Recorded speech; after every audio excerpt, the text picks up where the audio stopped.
Greetings, stowaways. This episode of Flintlocks and Fireballs comes with a content warning for corpses, gore, a brief mention of insect swarms, and grabby nightmare hands. Thank you, and enjoy the show.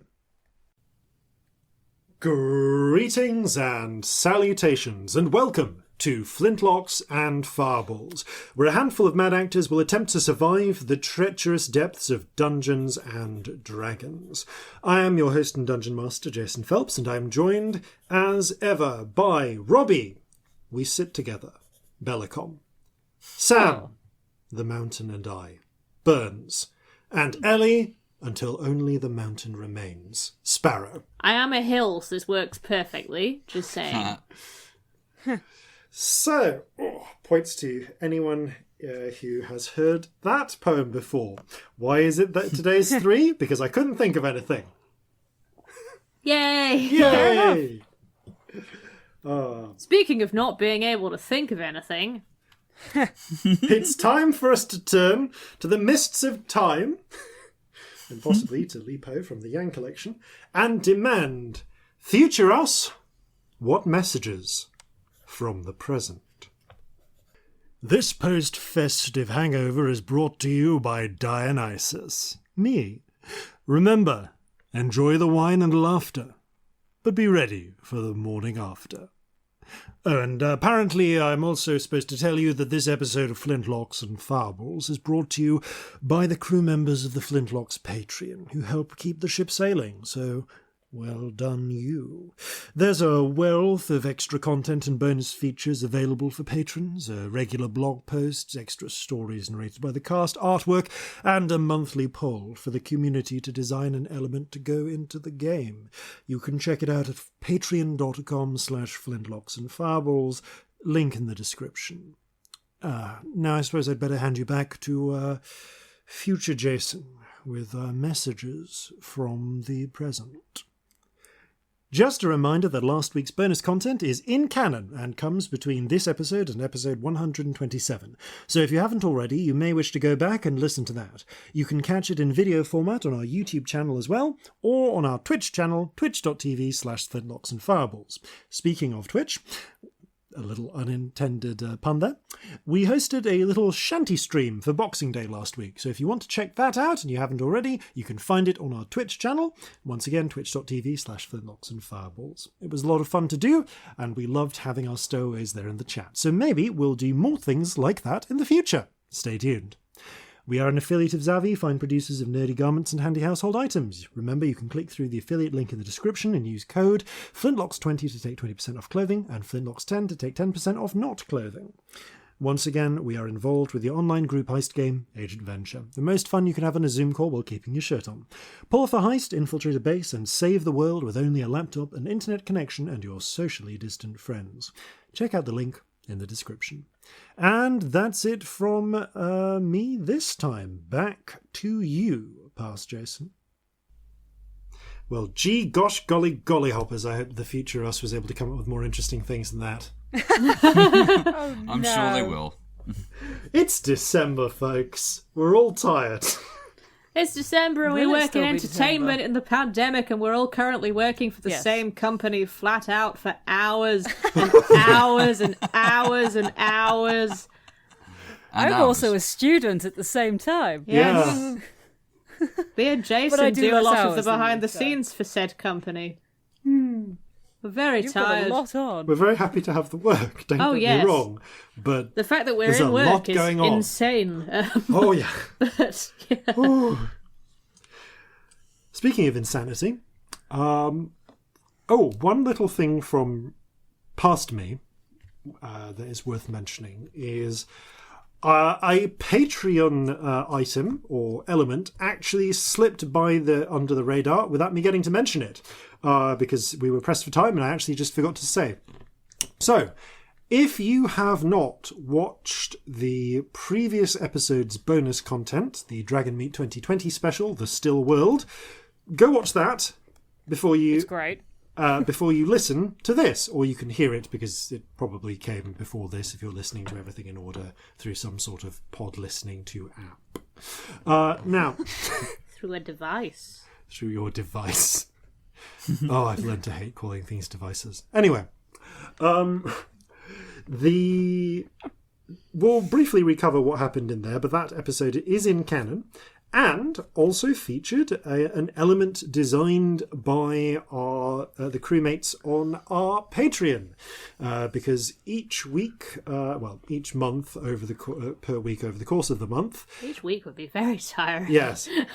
Each week the patrons. We have so many polls. Each week the patrons get to vote on a monthly element to go into the game, whether that is a creature, an item, something else. I forget what the categories are. NPC. Many polls, creature, like a circus item, tent. NPC, trap or element, Yes. natural elements. Get to be voted on. They pick some broad themes to go with, and I try and create something that fits. So the Still World featured the stasis crystals and the shattered air, which were an environmental hazard that messes with physics, which was one of the things that was voted on. So, thank you, patrons. I was finally able to put something else in. That one is actually, I think, maybe our second or third ever one, and it was one I couldn't put in because we were in the middle of a siege and I didn't have an opportunity to do it. But yes! Thanks to you, Corzin will now know what it feels like to be 69 twice. Yay. Nice. All right, and with that in mind, it's time to begin Flintlocks and Fireballs. Our land stands on the sabre's edge. Our cities are a powder keg. Brother chains brother, no one's free. A life on land is short, you'll see. So gather your muskets, gather your spears, we'll plunder the shores of Calcinea. No kraken, storm or spell we fear, so come and sail with us, my dear. Previously on Flintlocks and Fireballs. The party are amidst the siege of Newmark. They are anticipating a battle to come the following morning, in which the Reclamation Corps, part of the Redcoats, will be sending a horde of, frankly, barely controlled undead, backed up by some more disciplined undead from the actual members of the Reclamation Corps. Although the party were successful in destroying half of the undead rabble that were due to be sent and massively improving their chances in the fight to come, the party did almost die, however, and were only rescued by a timely, and if you haven't watched episode 126, go back and watch that, wish from Jeffrey, the monkey. Jeffrey is not your ordinary monkey. Jeffrey's amazing. We love Jeffrey. I love Jeffrey so much. Jeffrey has acquired some gear, lost some gear, acquired some gear. Marjorie has become a pug, and the party returned back to Newmark, where they also had a brief adventure covered in the previous bonus content, where Corzin was briefly abducted by a phase snatcher and taken to the Still World, that strange ethereal place that Corzin sees sometimes, and which Scamp has been to at least once. Now, as part of that particular adventure, you also found someone living there. In fact, a colony of someone's. A group of strange, bestial individuals living under the protection of a figure calling himself Pops or Poppy, who, as well as appearing more humanoid, also at one point turned into a gigantic horned serpent with black and gold mottled skin. In fact, we're also with golden eyes and horns, about half the length of a street, and wide enough to swallow a horse whole. Yay!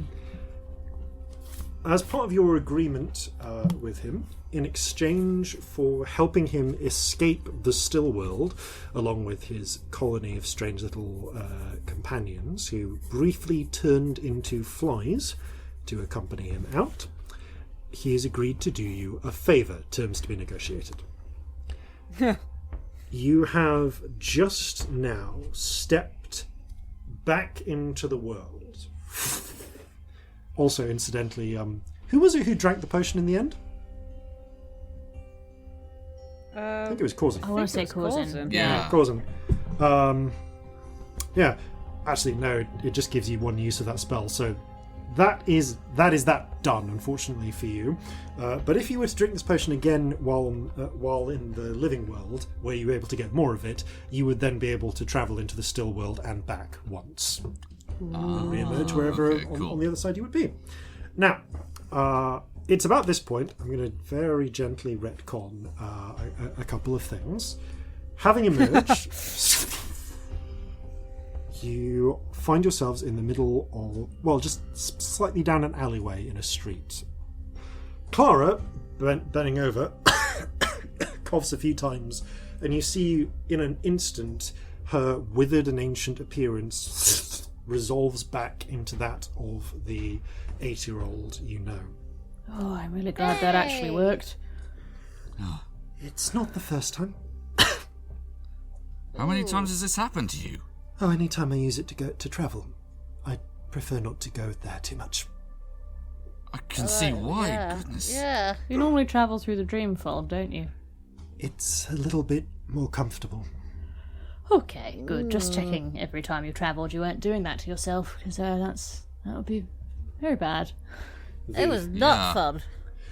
The figure on the leaning against an alley, the alleyway wall, comments, "Yeah, I'll say it's tricky." Looking back, Poppy has transformed back into his humanoid form. Just to give you a little description, you can see what appears to be a male tiefling with scaled jet black skin, golden eyes and golden horns, less like those of a bull and more like those of a horned serpent, wearing a short coat and shirt with one long sleeve and one exposed arm and shoulder, a knee-length skirt, leggings and boots, all of which appear to be made from mottled black and gold snakeskin. Oh, can you smell that air? He sticks out his tongue a little as he tastes it. Oh, that has been far too long. You miss the little things, you know? I can imagine that. I mean, that's not the nicest place to be for a long period of time. Now, we have some things to settle between us. Yes. I owe you a favor. You indicated you needed some sort of martial arrangement. We really do. At about... Oh my god, what time is the battle at? As far as you, from your foresight in the future, it appeared to be between 4 and 5 tomorrow morning, based on the scrying you did this morning. Yeah, about 4 or 5 in the morning. Yeah, I've got a big fight coming. Also, you should probably meet some of our generals and stuff beforehand, so that they're not terrified of you. That would probably help. Okay, that's interesting. Fair enough. Take me to the temple and I'll meet your generals. Not quite how it works anymore. No, it's not. You've been away for some time. Right. Okay, so they're out in the camp and we're not, and they got a traveling sort of altar arrangement going on? Nope. A bit less religious than that. We're just over at the Bastion, and it's some people in a place. Okay. Some of them are religious. Yes, but that's not the leading force, I would say. Wait. Probably what you might recognise as temples around here, but that's not where we're drawing up our plans. Okay. Oh, this is all a bit weird. I can imagine. So I'm guessing, don't get me wrong, my cohort ain't exactly in their preferred form, but I'm guessing you don't have folks like us walking around a lot? Not that I've seen. No. Right. Okay, This is gonna be a bit difficult. You're also dressed a bit funny. Don't get me wrong, I love it, but Yeah? it's not really what people wear. Mind you, Look I just between the stand three there of you. being me. Yeah, I mean, wear whatever the fuck example. you want. I just thought, if you're asking if you'll fit in, that factors in, you know? Well, this is gonna I be think you tricky. should keep it, it's excellent, but Huh. the one sleeve thing is really fun, I'm kind of jealous. Yeah, I mean, that's just fashion, but okay. Right, we're gonna have to do this interestingly then. So, you're telling me that... Like interesting. Hold up, Hey! Kepresh! Get out of here! You see a little... it's actually not a fly, it's a little, scarab beetle fly out from his coat. Go to the floor, and after a moment of wobbling... turns into what looks like a halfling-sized cross between a cat and a person. Oh. Rotates their jaw a little.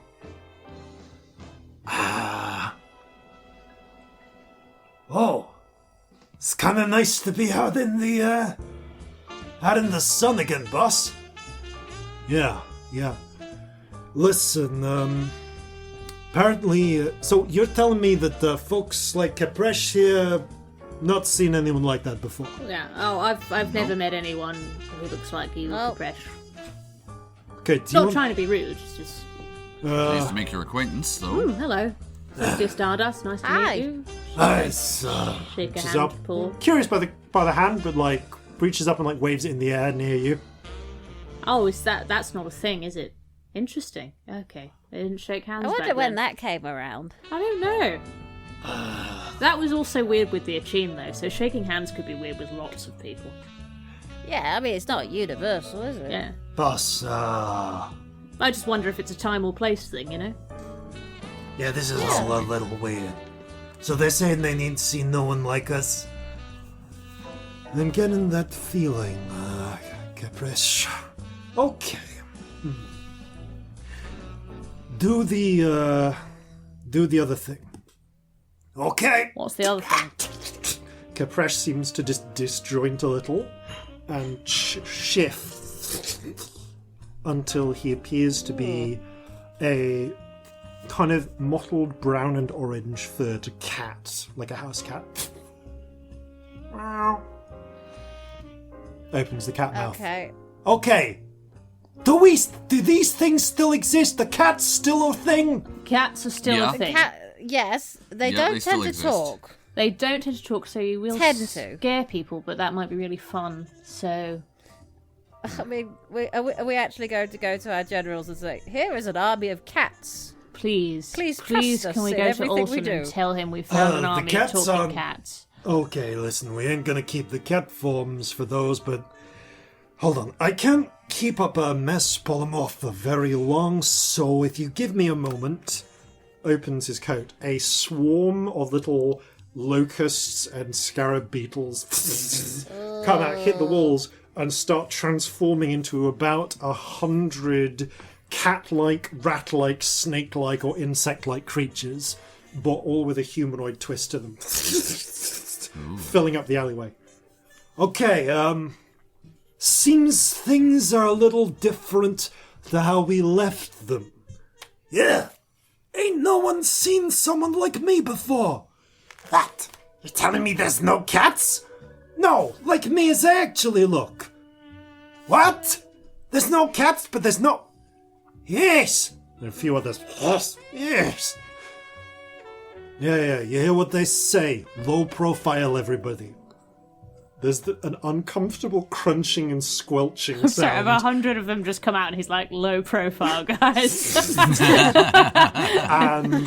the alleyway is now filled with grass snakes, asps, cats, rats.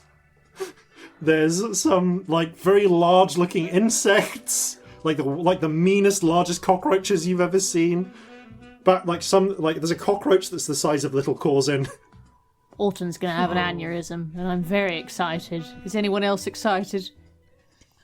Yep, this is going to be chaos. Well, look, this is definitely something I think that qualifies as something no one would expect. Oh, definitely. Yeah, I'll give you that. Okay, Sure. well, this is a little weird, but sure, I can...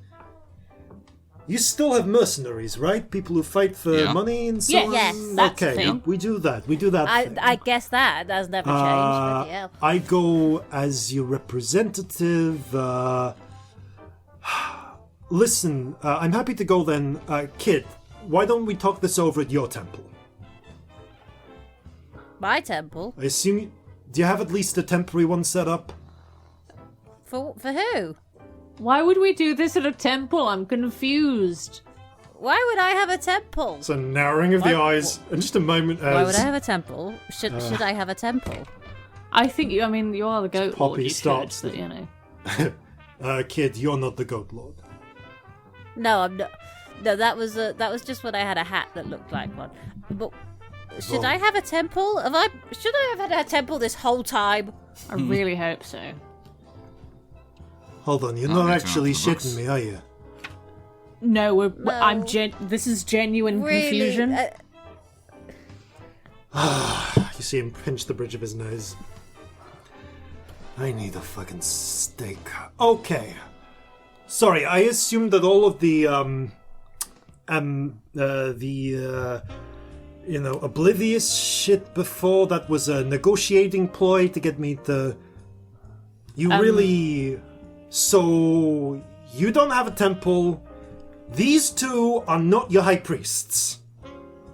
Excuse My me? high priest. No. What? I can assure you the absolute last fucking thing I am is a priest. Well, But you why might have be you high. got all of that going on? He gestures to the ribbons of rainbow spirit around you, kind of like hugging you closely. They're happy to be back in the real world Yeah, again. popping in and out of my hair and mucking about. We're just sort of friends. Yeah, it's not always people in the church that have these. Yeah, I was mean, supposed yeah, to- but not in church. But I mean, if we're really going there, you could call me a runaway cleric, but I didn't get this from my church. You came later, didn't you? their spirit kind of wobbles a little. I came later. Yeah, exactly. I mean, We're not a religious thing. you keep telling yourselves that. Sure, that's fine. I give him like the flattest look. Oh wow! Seriously, is there no respect for gods anymore these days? Oh, there's loads of respect for gods, and also lots of disrespect for gods. I mean, yeah, but I mean, there's so hold on, kid. You're telling me you're Yeah. not the local god? I wish you were the local god. I want to be a local god. How do I be a local god? I want to live in that world. That sounds I want to so live in that fun. world. Anyway, but no, Yes, they are not the local god, darling. Wait, hang on. You're from Haldanos originally, right? Yeah. But like, by the sounds of things, long time ago, Haldanos, not like now Haldanos. Yeah. We My point being is that this is one of the things that they have. They have a lot of local deities. That's why they refer to it right. collectively as the 1,000, because there's just too many to count. Oh yeah, that's still a thing, is it? Nice. Oh, like Oh, Algin nice to know does. that's old. That's fun. That's fun. Are you a god? I mean, obviously, yeah. Oh, what are you god of? Anything Okay. interesting? I mean, If I was a god, I'd want to be god of sweets, monkeys. What are we good at? I mean, chaos, we're good at chaos, but I guess someone's probably got that covered. Magic? Oh, wow, so no one... Hold up, let me just... You see him frown for a moment. And Celestia and Corzin, the edges of Poppy seem to blur a little to you, like as if you could see just like the hint of some sort of black and gold halo around his body. Ooh. And then it's fade. What did you do there? That was interesting. I was just doing some listening. Oh wow. That has been a long time. How long? Well, there's no one left calling out to me these days, huh? That's gonna be... Oh, I'm sorry to hear that. Yeah, it was a risk. You skip town, you don't get to be as active. I'm assuming you haven't heard of the Regent, then? Yeah, you mentioned some sort of regency thing before. Yeah, lots of people worship a big one called the Regent and don't think any of the other ones are real or whatever. I mean, not real, but they think they're like fragments of the Regent's will or some shit. Am I getting this right? It's I'm all not from around bit here. ridiculous when you put it like that, isn't it? They all believe that the any other spirits besides the Regent are fragments of the will that was, and that the Regent is the one true god or whatever. the appointed of that will. We all say we're the best god, but that's... But wait, then you're you saying get- the I others mean- aren't... That's a common thing. Not everyone believes that. A lot of people believe in their heterodoxy, so, they have their own little gods and whatever. And then you get people from Haldanos who believe in the Thousand. Like, there's a lot of different things. And then you get people from down below where I am who believe in weird spider gods and do, like, people the sacrifice. sisters are still around. Sisters? Yeah, the 8 sisters. I'm going to say yes. Yes. Oh yeah, they're right bitches, but it's good to know someone's still around. Were you, like, friends? Like, acquaintances? Like, the big ones you kind of heard about everyone back in the day, you know? Like, sometimes they'd try and take some of my territory, sometimes I'd push back. Did you know her too? She was on the other side of the water, wasn't she? Yeah, near Jova. I mean, Jova above. Was it Right, called that Jova translates then? for me. Yeah. The little peninsula continent thing. Yeah. Yeah. Huh. But of course, you would have been Haldanos Underdark, so a lot of the bits that I haven't been to. Interesting. Yeah. Like, that bitch Arachne, that sort of thing, you know? Yeah, all those people. Okay, well, listen, Utu's not doing great, though. yeah.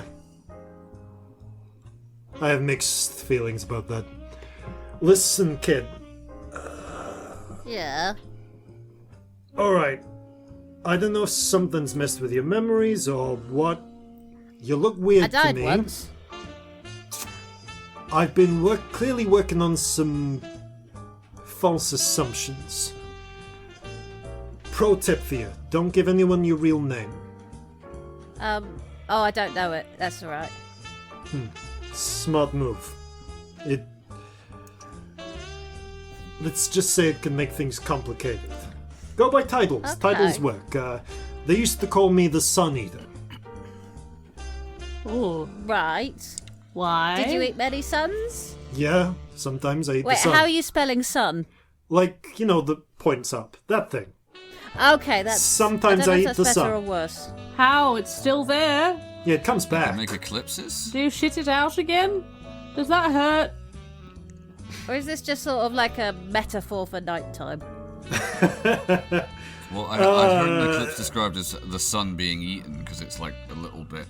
Oh yeah, back in the can't day I was Quite doing get it every past the night. idea of the sun coming out of your asshole, but Listen, the metaphysics of it get a little interesting. The point is, that was... I guess you'd look me up in the history books now. Are books still a thing? yes. Yeah. Yeah. Yes. Then, I guess that's how you find me, well, for the moment. Okay, this is This is depressing. Complicated. So there's some big old super god on that little continent, but the 1,000 is still around. But it sounds like there's no one really big, or you'd have heard of them. Oh, the ones, sisters the little still gods about. that the big god approves of, they like to call them the saints sometimes. And all the other ones are just like, fucking heresy or whatever. Corzin, am I right? I don't know about the Something reasons. like that. Although the ones that have rejected the regent, they tend to refer to as demons. Oh yeah, that would make sense. From the Yeah, which is why this from one the gets so giant much wood. shit. I point at Scamp. In which case, I guess we are a cohort of demons. Excellent. Do I Right. get to be a god? Is that what we have discovered here? I'm going to say yes. Before Is anyone there a else can hat cut that comes with the job? in. Well, Yes, you've I'll already find got, you a god hat. Maybe that was Listen, the you hat kinda that have- already- Please find. I don't know what your arrangement is, because you're a little fleshy, but as far as you're concerned, you have to make your own hat. But if you do well... Well, I've got this one that looks like Jeffrey. Maybe we can make that the official hat of me, Yes. and everyone has to wear it. Excellent. I like that a lot. You know, I've Sorted. heard cults start from less. Fair. Oh, let's be a cult. Oh, I'm let's glad start you're a on cult. board with cults, because I need to get my own restarted. So you're saying there's religious freedom here, right? Kind of. Fantastic. Maybe. In a sense. The rules are weird here. I don't know. Heterodox Get is away with okay more here, here. which it isn't in Jova, so... Okay, so it sounds like you haven't got... So you kind of got the big super god, this regent figure here. Focuses for a moment, blurring at the edges. Yeah, I can feel him. Ugh. Yeah, And- anyone whose regency is going to be really annoying to talk to about this, because they'll be like, oh, you're a fragment of the will, and you're a demon, blah. Yeah, beats the giants. Anyway, that's fine. I can work with that. I'm gonna have to work carefully here. Try not to get killed too early. Okay, we can work with this. Alright, so, sounds like you need fighters. Now, you got the favor from me. Yes. I'm happy to fight in your battle tomorrow, whatever. Sounds like you need them in a more consistent sort of way. So, I get the feeling you're looking for more of a longer-term ally. If that's within the bounds of your agreement. Yes, please. Well, past Yes, the please. one favor, that's where we need to negotiate. Because I'll do that fight for you tomorrow, no problem. Now, what the arrangement is going to determine whether I stick around or get a boat, sail out somewhere, and try my own luck elsewhere. Now, am I likely... So the temples aren't in control here. Sounds like everything's a bit fractured, and you've got, some sort of non-temple government. Yeah. Yes. Okay. And that sounds like it's kind of a whole thing? Yes. Yeah, you can't be government. Yeah. Give it's, it Not But here. yeah, fine. Can be government here and now and today. That's fine. You can't help us in that battle tomorrow and also decide that you're the government. That's not how that works. Oh, listen, you don't... I mean, you can decide you're the government, but you need an army to do that. Usually you need to make someone... That's make you the kind of what government. we're doing. In fact, that's pretty much Yeah, exactly that's- what we're that's doing. what we're doing, We've so- decided we're the government, and the other people don't agree. Oh, you're an insurrection! This makes Yeah. sense. I put down a few Yes! insurrections in my But, time. like, That's if you fine. could not do your own while we're trying to do one, we'd really appreciate that. Do one. Listen, You can come in enough ours, room for though, by one. all means. I have a few tricks going, but it's...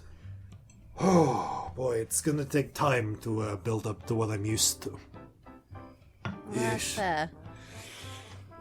Anyway, okay, so, first of all, are you gonna have an issue with me recruiting? What does that mean? What, for your cult? Yeah. Depends does what that that would involve? entail. Okay, I mean, pretty standard cult business. you honor and respect me. You burn sacrifices in my name. No. What kind of sacrifices? What kind of sacrifices? It's classically meat if you can afford it. Otherwise, incense. That That's sort fine. of thing. Yeah. Okay, that's all right. You shouldn't call that As long as- sacrifices. That sounds like you're murdering people.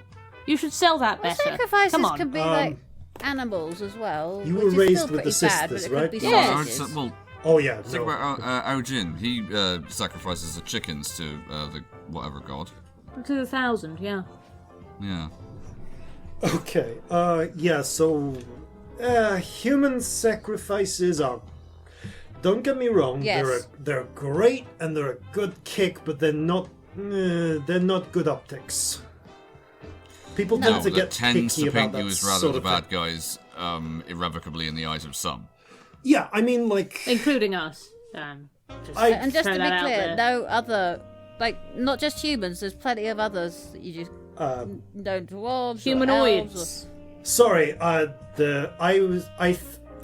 It's the way the telepathy translates it into just a people. So, like, no sapient. Okay. So you're generally against sapient sacrifices. That's Yes. fine. Okay. Bear that in mind. And yeah, don't get me wrong, kid. If you ever start having those done, it's a real rush, but they ain't gonna help you as you are now. And besides, yeah, the optics. Optics are a real problem with that. Now, okay.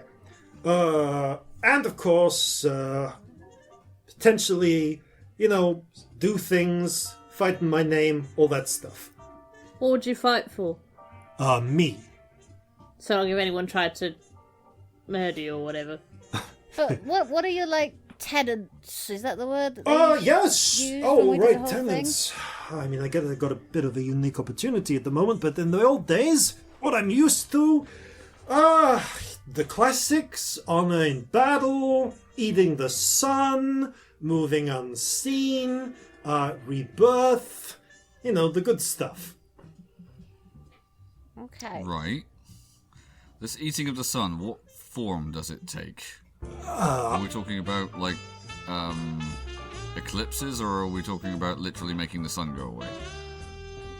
Sorry, this is a translation thing. To me, you just said the same thing twice. Oh, alright. Okay, so it's probably the eclipse thing. Right, we What's just an have a different eclipse? word for that specific thing, I think. Oh, it's the thing where I eat the sun.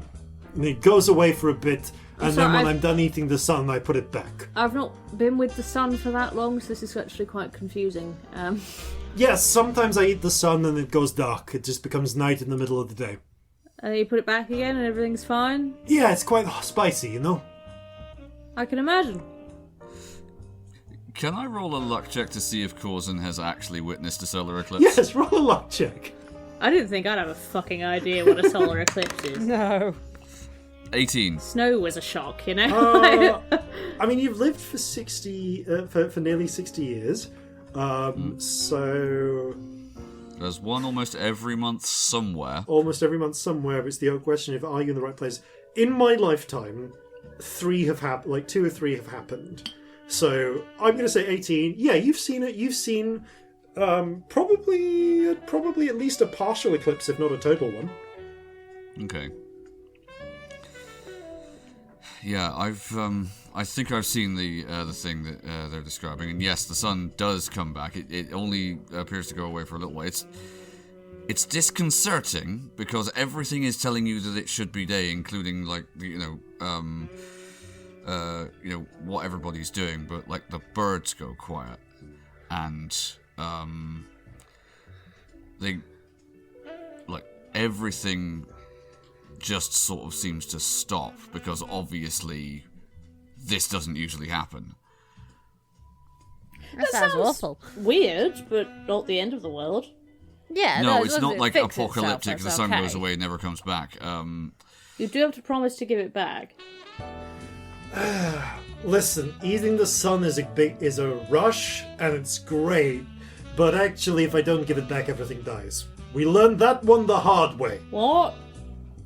I'm Well, not think talking about that it. time. If the sun never actually came out, no plants would grow, and everything else would die. I'm going to Oh yeah, get not you questioning drunk. that. It's questioning when did you do it before? I'm going to get you But drunk that's- and you're going to tell me this story. It was a long time ago. If I get you drunk enough, you will tell me. I'd be impressed if you could manage it. Listen, I will give it a go. the point is,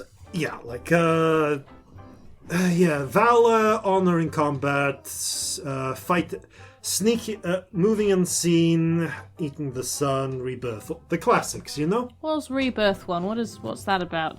Well, I shed my skin, come out younger, but it's more the sort of, rebirth. Reinventing yourself? Huh, that's an interesting approach. Maybe I'll try selling it like that. Like a slightly more disgusting phoenix. You see him visibly shudder. Ooh, sorry. Different departments. Let's just say the talk is that when you've crossed over and when you come back, I help you have a new skin, have a new place to go. Listen, we're getting into some of the stuff I don't like to talk about. Not heard about coming back before in a different way than... Yeah, listen, it's tricky. I can do it. I used to be able to do it a lot more reliably, but like this, my bag of tricks is limited. And it's always fair. tricky negotiating with, he kind of looks up, that one. Which one? I'd look up following his gaze, not quite getting it. Which one? The one you mentioned. Sun? Oh, okay. Oh, the region. No. No, the phoenix. Oh, the Yeah. Phoenix is gone though. Wait, what? Yeah, I think it's dead. No, you can't kill them. So where's it gone? Okay, so if the Phoenix... What about the other two? Kraken's still What's the- bastard the Regent alive. slew the Tarask. Wait, what? That's how the story goes, at least. Yeah, it was like a whole thing. That's why everyone Oh, up the shit, region no is wonder bummed. there's such a big deal. Like, we're in the year of the Regent, 1798 right now, and the that's supposed to be how many years it has passed since the Regent slew the Tarask. Okay. What Ooh. supposedly happened to the phoenix? So it's definitely been at least that long. Can I roll a religion check to see what the Regency version of Yes. what happened to the Phoenix is? Yes, you Can can. I roll to see what the Underdark version Yes, is? you can. While you're doing that, I'm just going to... Go on World Anvil and try and remember what happened to the phoenix. 5. grab- No idea. Yeah, I'm going to quickly grab my timeline. 22 from me. Oh, interesting. So the Drow version I might know really well. So you... Okay, history. So 5, you're not really sure. You think that they killed that the Regent killed the Phoenix, like the Tarask. You don't know. Binder's coming out, gang. I think I do actually need to go back to the folder. Well, Calcinea Big Okay, Binder. what's the... Huh. Okay. Interestingly, I have the truth written down. I'm looking for the where I put the lie. I absolutely adore you. Yeah. That's a wonderful that's way of always a doing fun things. game. Okay. Read the full account of the event. Yes, please. Okay, so... All you know, then, with a 22, is that according to the stories you've heard and looked up and researched, the Regent did manage somehow, and it is not known to the Underdark how, to somehow negate the Phoenix.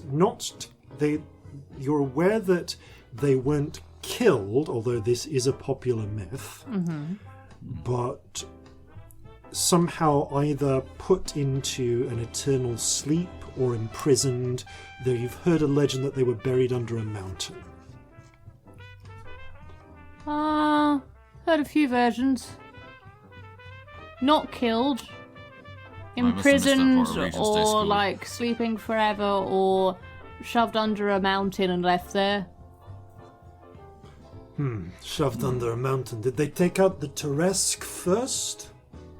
Yes. Yeah. Otherwise, Teresk could just dig him out. Interesting. Oh, okay. So you've got the smartest and the sneakiest one still alive, but not the most powerful. Yeah. Tricky. I can work with that. Can you help us get rid of the Kraken? Is that a thing you could do? Okay, well... He bends over laughing. The chorus of Yeah, animals we who get are that a starting to lot. scatter just start chittering and hissing. Ah, Corzin has an unreadable expression. kid. But, okay, you said that the Regents just want a god like you. And the Listen. Regent got rid of two of them. Bigger gods If than I us could be have a god, tried. could I get rid of... Can I get rid of the Kraken? I don't know, kid. Bigger gods than you've tried, but we haven't. That's a strong energy. I like it. Listen, it's different. When I was still on top, the three of them were still around working together. Together? Yeah, of course. Oh, right. It's been, nearly 2,000 years for you. Yeah, of course. What? How did they work together? Listen, I didn't interfere too much with their business, because that's a good way to get stamped out. But,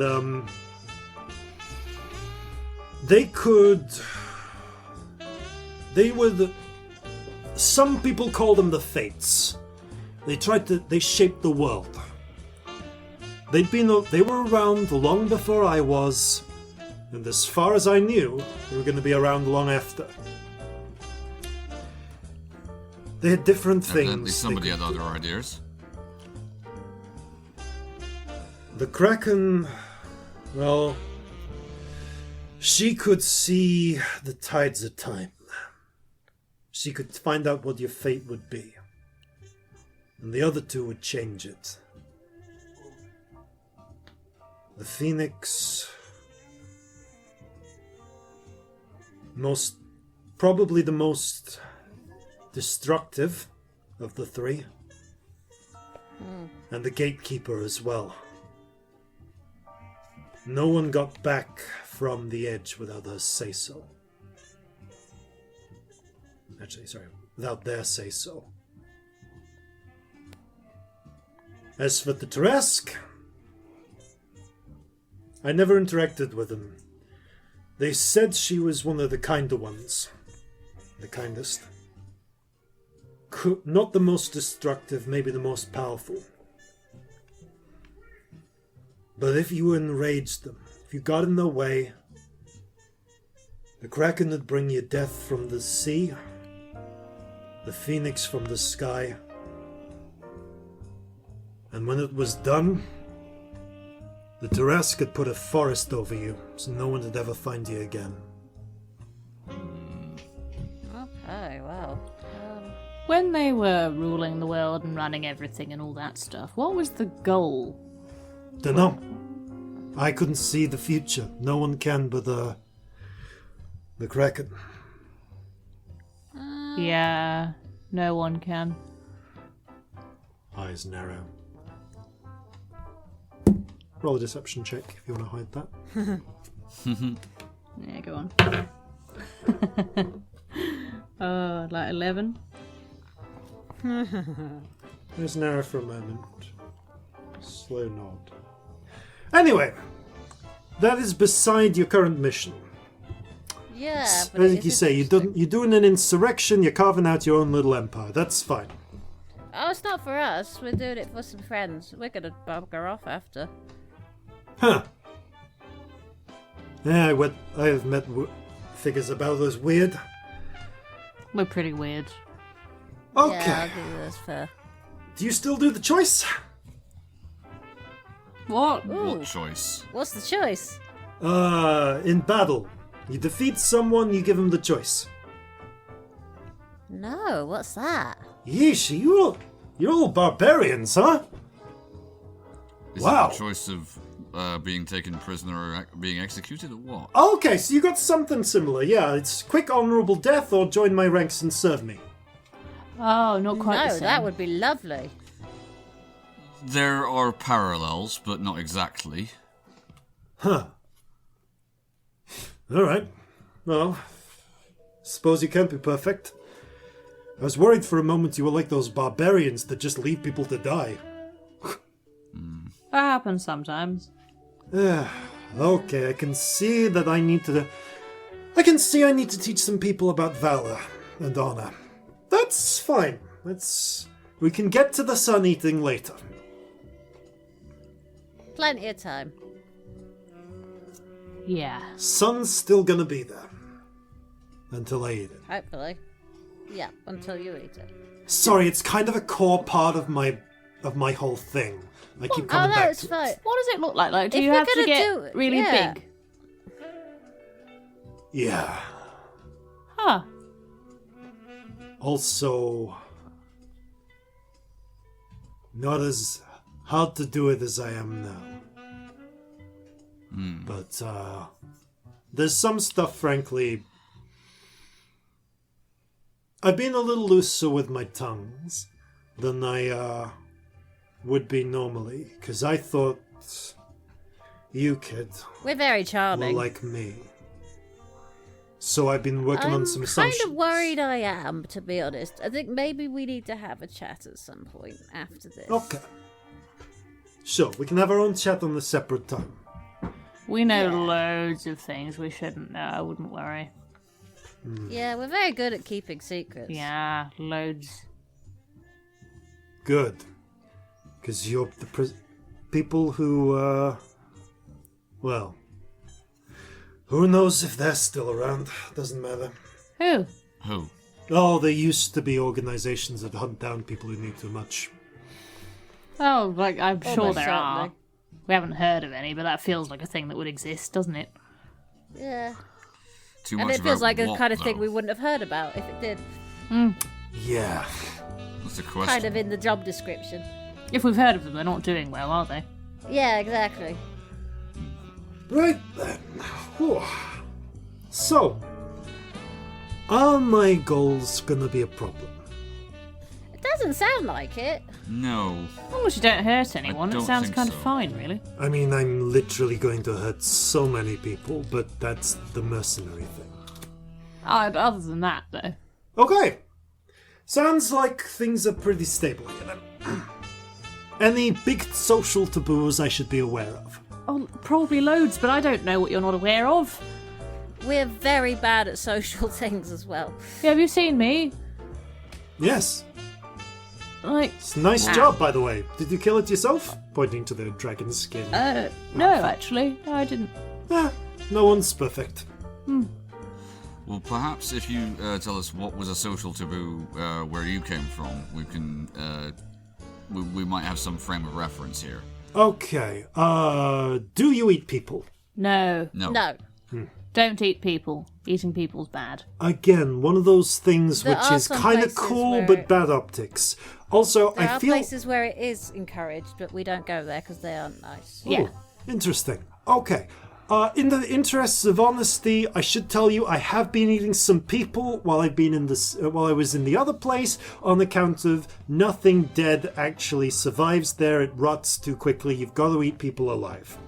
And people were what that thing that we were using to stay alive mostly captured. Also a lot of stray cats. I was kidding Is about that the cats why- not existing thing. I know cats still exist. I've eaten a few. Right. Well, there's lots of food here, so you don't need to eat people. Oh, it's great. I'm sorry. Like, mortals seem to think that this delicious treat that we can't get enough of. Like, it's not actually. Don't imagine it's that great. Frankly, like, eating an elf is good and all, but I'd much prefer a cow. I was about to say none of us have eaten people, but then we know we have a bit once. We have a bit once. It's for a very specific reason. Let's not go into that. Oh, Anyway. really? And Just the one? person, the person didn't die? Sort of? Yeah, they're fine now. They got better. There was some odd fey stuff. It was weird. Oh. Yeah, they'll be fine. Actually, that's the point. What other gods had you heard about from, well, outside of Heldanos? I don't know. Like, you're asking me, like, hey, do you know Bill? I mean, Also, I don't know what that name translated as. I just said the most common name I could think of. I heard Bill. That's pretty common. Up here, anyway. We ran to a gnome called Bill a while back. We did. They were lovely. Right, so, like, asking me, hey, do you know a god outside Heldanos? Is like, probably, yeah, I know a few. I knew a few. I don't know if they're still around. Too big a question. Alright. Any other social taboos you're worried about in particular? Anything you want to know if it's still normal, etc.? What do you do with prisoners these days? We got a whole thing where you can't just kill them. Yeah, If you've taken someone prisoner, you've got to keep them safe, and then you can swap them for other people's A lot of prisoners. the time, ransom or... There's this whole sort of collecting thing. Yeah. feels Okay, like. so yeah, what do you do with them in the meantime then? Like we had ransoms as well. Like, You do have you to get be them to work nice the to them. field or? No, I think you usually... just leave them sitting in a room. Yeah, Yeah. generally send them to some kind of secure location, a prison or such like. That make seems sure a they're little fed and wasteful. stuff. But okay. Now you're saying it, yeah, it does, but also you don't. Got to treat them nice. Is the basic rule. Yeah. Treating them nice. Yes. Because it Or means decent, that maybe. when the... Hopefully, if the enemy take any of your people prisoner, they will be treated in the same way. Yes, somebody went through great lengths to establish this trend. Wait. So how do you treat captured people who resist? Oh, if they're still fighting and won't stop fighting, you make them stop fighting. Okay. And then you'd be nice to them. Right. So until they they're still stop alive. fighting, it's fine. What about like villages who didn't surrender? Do you still burn those to the ground? I don't No. know here, actually. I'm not going to say we don't burn anything to the ground these days. That's actually very frowned anything? upon. That's well. Unless it's a we big burnt- battle We thing. did burn. Okay, We so you burnt can, a city to the ground.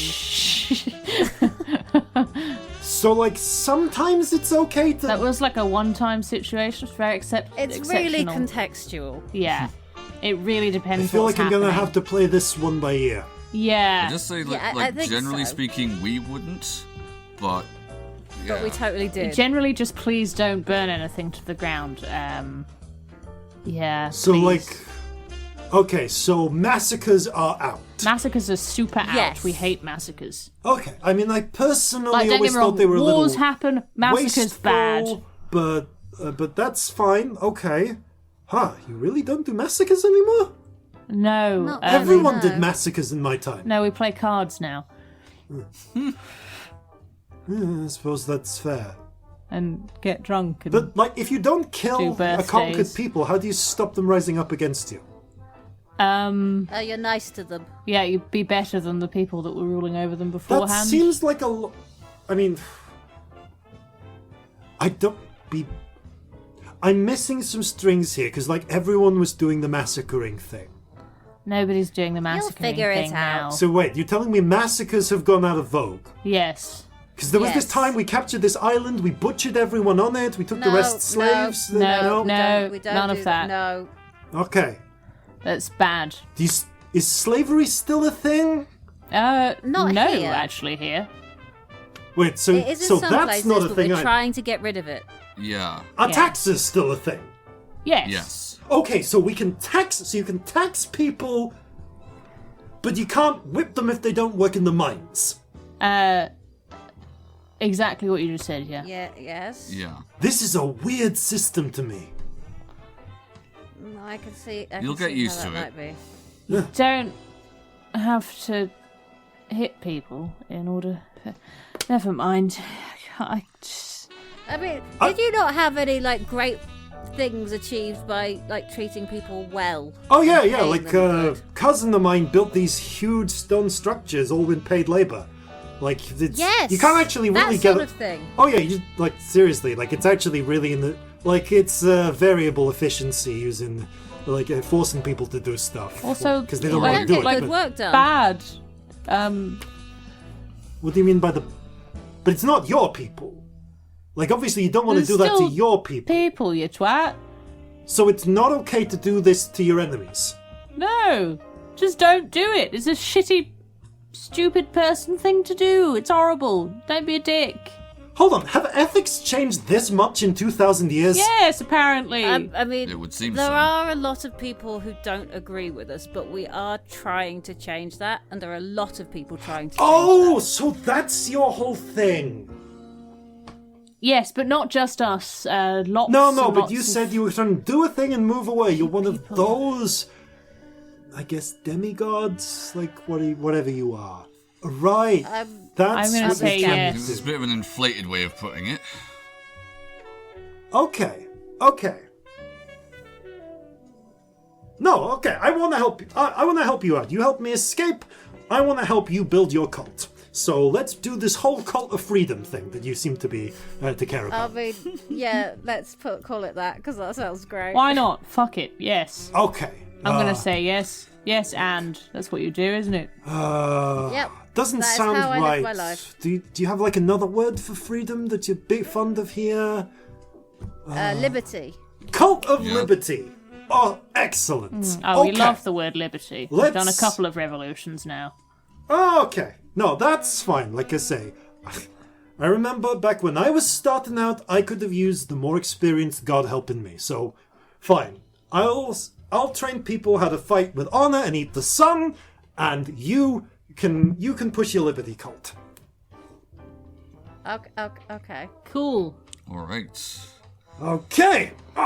This is not how I thought today would go, but alright. Getting a headache again. Oh, Reaches I'm into so an- tired. I can't into believe we're doing inside. this. This day has been ridiculous. This day has been like 4 episodes long or something at this point. We woke up. It's still not Corzin's Yes. birthday, although it's hilarious. Still not Corzin's birthday. It's not even just like 4 episodes, it's 4 episodes and a bonus content. It is. It's been so long. When the character's like, I've had a long day, it's like, for us, it's like, it's been 4 weeks. We've been doing I this a swear month. we were approaching Corzin's birthday when we were still approaching my actual in real life birthday, and we're well beyond that now. Oh no. You so you see Poppy reaches into a pocket and pulls out. So here's the thing, the gold coinage you use is kind of like is pretty debased. Like it's gold, but there's a lot of copper in there. Basically. It's like a goldish sort of silver. So Poppy reaches into an inside pocket in his coat and pulls out a handful of actually gold coins. Stamped with, as far as you can tell, a huge coiled serpent on them. Okay, are these still legal tender? Gold is still good, but that is Okay. not like a currency. Possibly not here, but like. But the gold is worth a lot. They're- Yeah, you they're can- a bit- That's the what I currency. wanted to hear. Okay. Yeah, they're a bit big to be like normal coins, but you can definitely get something for the gold, you'd be fine. Fantastic. You Okay, get more than you would folks. for a coin. We are getting some steak. Gonna buy us some cows, and we can descend on them like flies. Sorry, Koste. Don't pay an entire gold coin per steak. That's a lot of money these days. It's a maybe lot of we money should, where like, I come break down the currency. from. Really? Actually, do We used have, to cut actually, people's yeah, heads off Corzin for doing does that. have an example of this. He will take out a copper piece, a silver piece, and a gold piece, and explain the difference between them. Oh, I see. You realise that one's mostly silver, right? Yep. Oh yeah, no, we don't. That's the thing. Yours look like they're proper gold, so they're going to be worth a lot more than one of these. Yeah, Don't of course. Get scammed. Yeah, what I'm saying is sell the gold to someone. Don't try and buy a stake with that because you'll get fucking ripped off. Huh. Sell that your makes nice sense. gold pieces for some of these shit ones, and you can buy things with the shit ones. Yeah, that's fine. There's got to be a merchant or something around here that would take that off your hands for a reasonable Easily. You price. see Poppy looks to the sides as if noticing something in the street. What? And you see just a random group of people, but you do notice, you're back in the living world, so there's little spirits floating around everywhere. You do see his eyes drop on what seems to just be a random human woman. Okay. Listen, this has been a great talk. You said the big castle-y thing is where your folks are, right? Yes. Yeah. Great. Give me half an hour. I'll meet you there. We'll introduce myself as a mercenary. I need to talk to someone about something. Okay. Don't worry, they'll be fine. He gives you a quick. You starting nod. your cult? Yeah. Walks off. Have Hey, fun with your cult. hey, miss. You a cleric? What? How do you know I can see them? I never told anyone. Hey, trust me. I got great eyes. You can call me. You can call me Apophis. Now, have you ever wanted to know? You see him wander off in the conversation. What have we done? We have let have caused got chaos out. problems. So, They've caused multiple problems. Wasn't Always. Apophis supposed to be the god of death? yeah, Oh wait, no, that was set. no, but Just when Razbarj, the opposite of Ra. yeah, Yeah. it's the Sun Eater. Fun. So yeah, Love it. as you, you to fast forward time a little bit.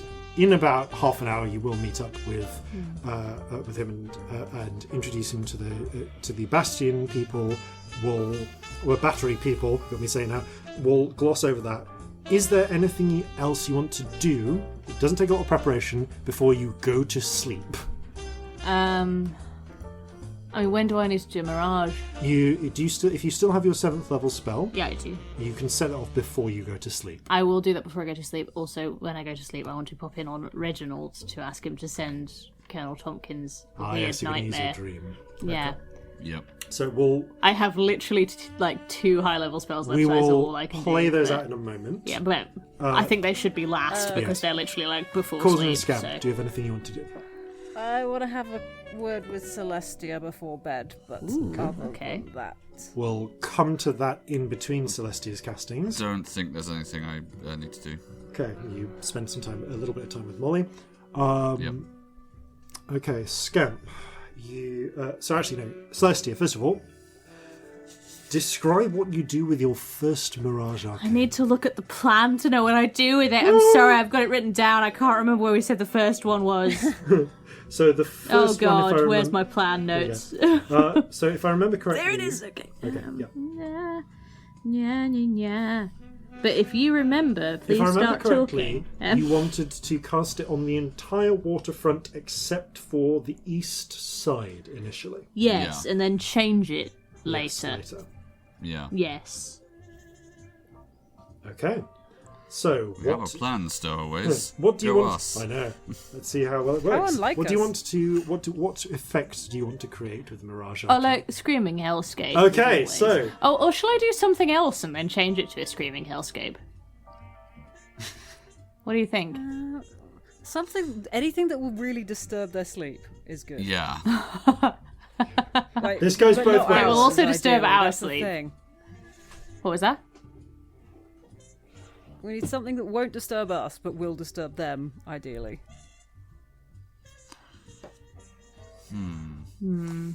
How could that work? I don't know. Something that would disturb their sleep. All right. So it has to be something loud. It has to be something. That will disturb us, though. Well.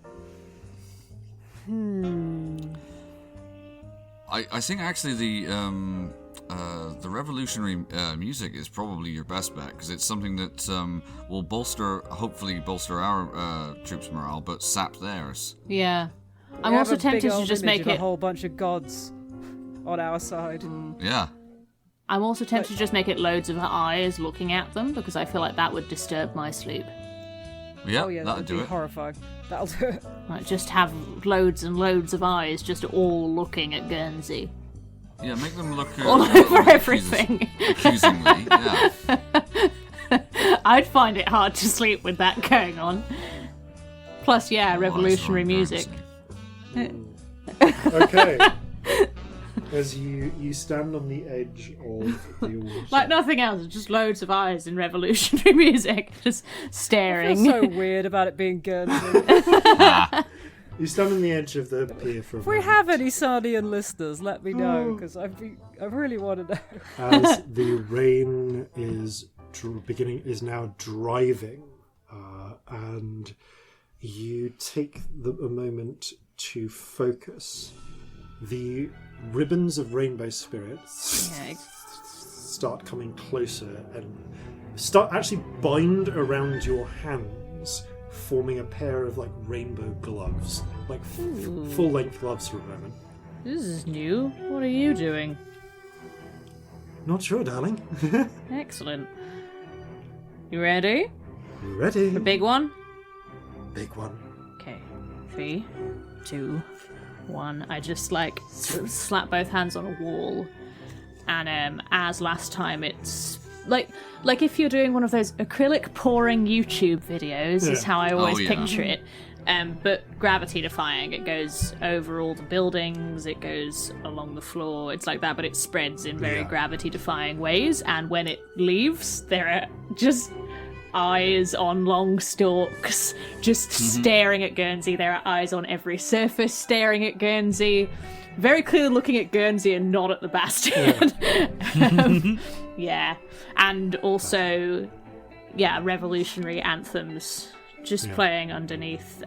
Again, she starts kind of conducting and the Rainbow Spirit plays it.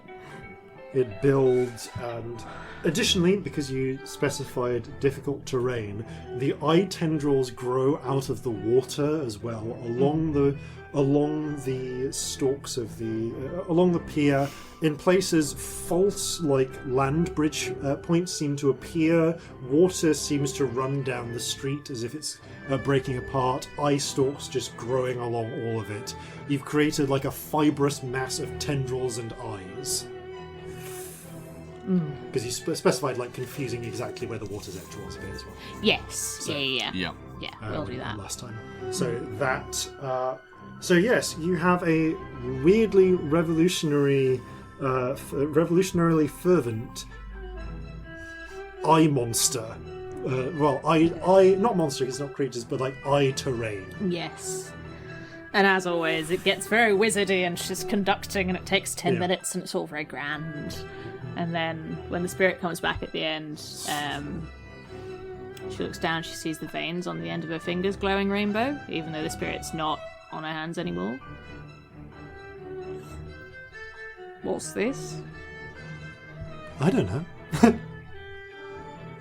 Kind of like rubs at them, try and get them off. It's not coming off. Quite received. I mean, it looks cool, but it's new.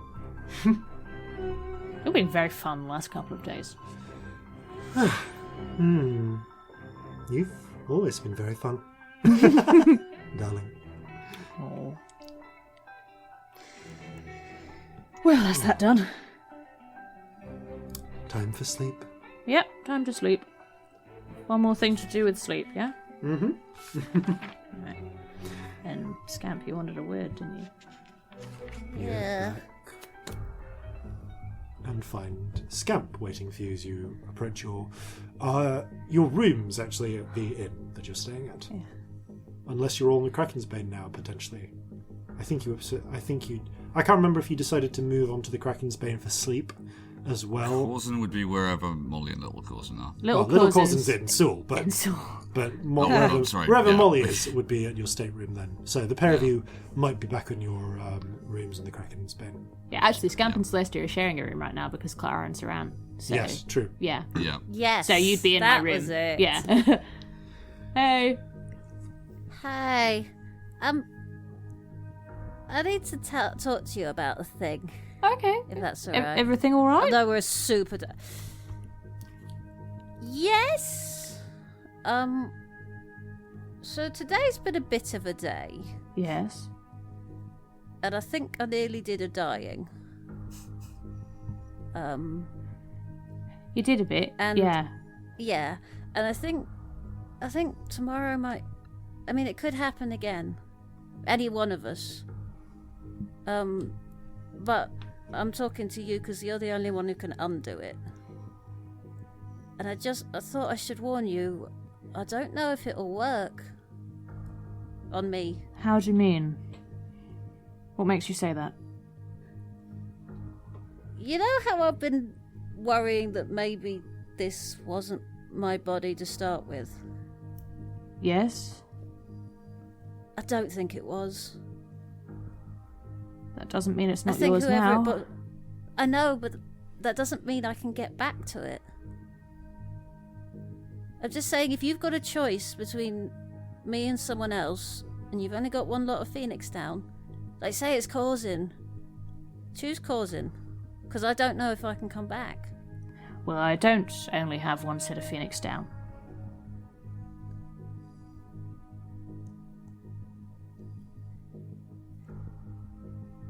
I thought I should warn you, because when you did the thing with Sander, Mm-hmm.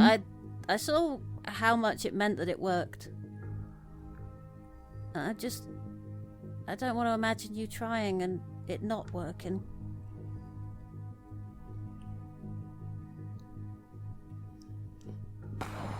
I don't know who this body belonged to. It belongs to you. Now it is. Like I don't think they're coming back anytime soon. But there's no guarantee that if I leave it, it won't be them coming back.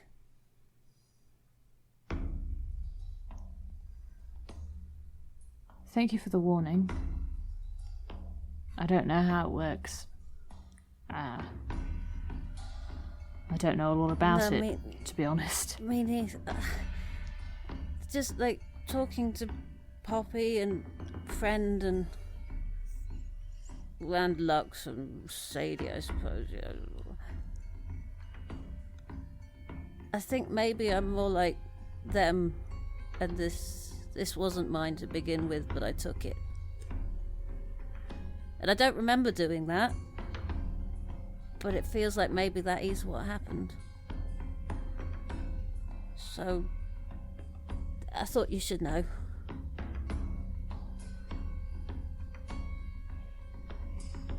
That body is yours. Whoever was in it before, Yeah, they're but- gone. Yes, but it is a hand-me-down. And I think. So.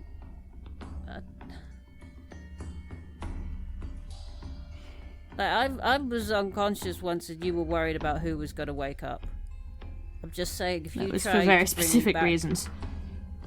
Yeah, valid reasons, but I'm just saying, if you're trying to bring me back, be just as wary.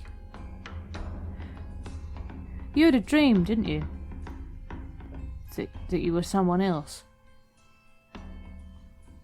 Oh, did I? You I've said had so many weird You dreams. said when you nearly did a dying. Oh, I dreamt I was a halfling a bit. Could that be them? No. You know how sometimes I can feel like something's going to happen and I don't want it to. So Yes. I say no and it doesn't. I feel like it was a bit like that. It was something that could have happened and didn't. That's weird. Yeah.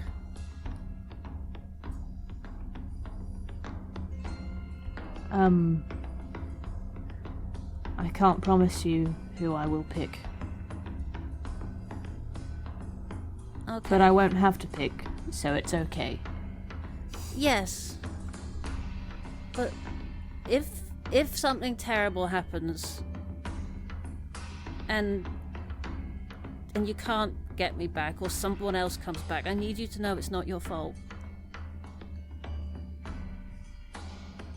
Okay? She's like finding it hard to look at you. Alright. Yeah. If I don't I'm get you also back, really I will worried try that and if, you know, remember if- that. But I'm really worried that maybe I am like a friend and Lux, and you just get Lux back, and no one wants that. No offense, Lux. Lots of offense, Lux. loads of offence. Actually, Plenty so of much offence offense. taken, darling. Don't die. I'm gonna try so hard not to. I promise. But I think I got really close. You were the closest Like, I've seen the closest. Yeah. you. You weren't Except breathing maybe much. that time I broke all those boats. That was pretty close too. That was pretty bad. Yeah. I felt like if I'd done like pulling a number out there, 6 more seconds of that, I would have done it. Yep.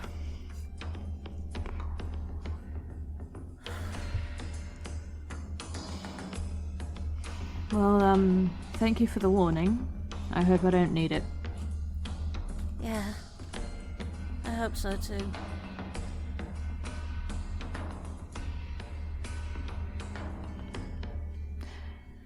I have this urge to hug you, but I haven't really been prepared for how to go into hugs very well. So it's just sort of there, and I don't really know how to do it. Do you want a hug? Is that a thing that would I be do okay? I want so many hugs. Come You would not come believe the here amount of hugs I right want. now, and hug me. Do you want to hug Marjorie too? She's adorable right now. Yes, I do. Yes, the cat's here somewhere. Where is she? I'll get to where the cat is in a moment. You do actually come back to find Jeffrey and Marjorie already on the ship. Jeffrey, for some reason, both of them covered in what appears to be cherry jam. Jeffrey doesn't want to talk about Oh it. no. Oh no.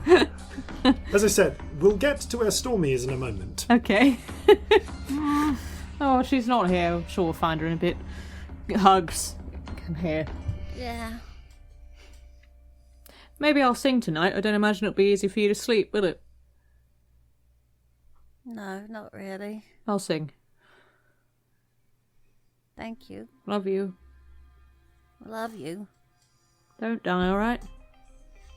Okay. Can you not tell Corzin immediately? I don't want to keep secrets from him. I wouldn't have talked about this if I didn't think there was a real danger of it happening. No, Quite I think this is a worry that we don't need to give Corzin right now.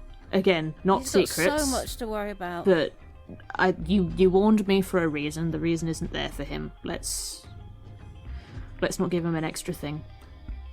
Not right now. Maybe when things have calmed down and we know a bit more about this, we should actually talk about it. Because Yeah.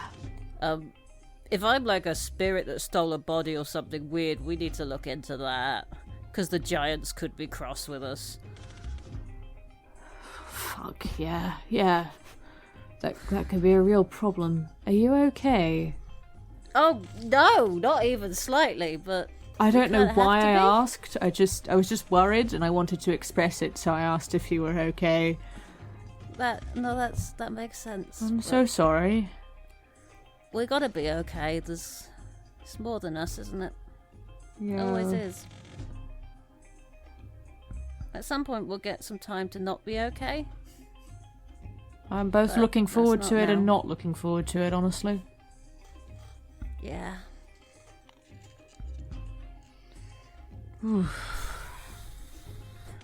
It's about this point that Corzin, after being taken up with various shipboard duties for half an hour, you finally get back to your cabin, to your stateroom, to find a reek of baby tiger piss and half a dozen half-eaten rats lovingly placed on the bed.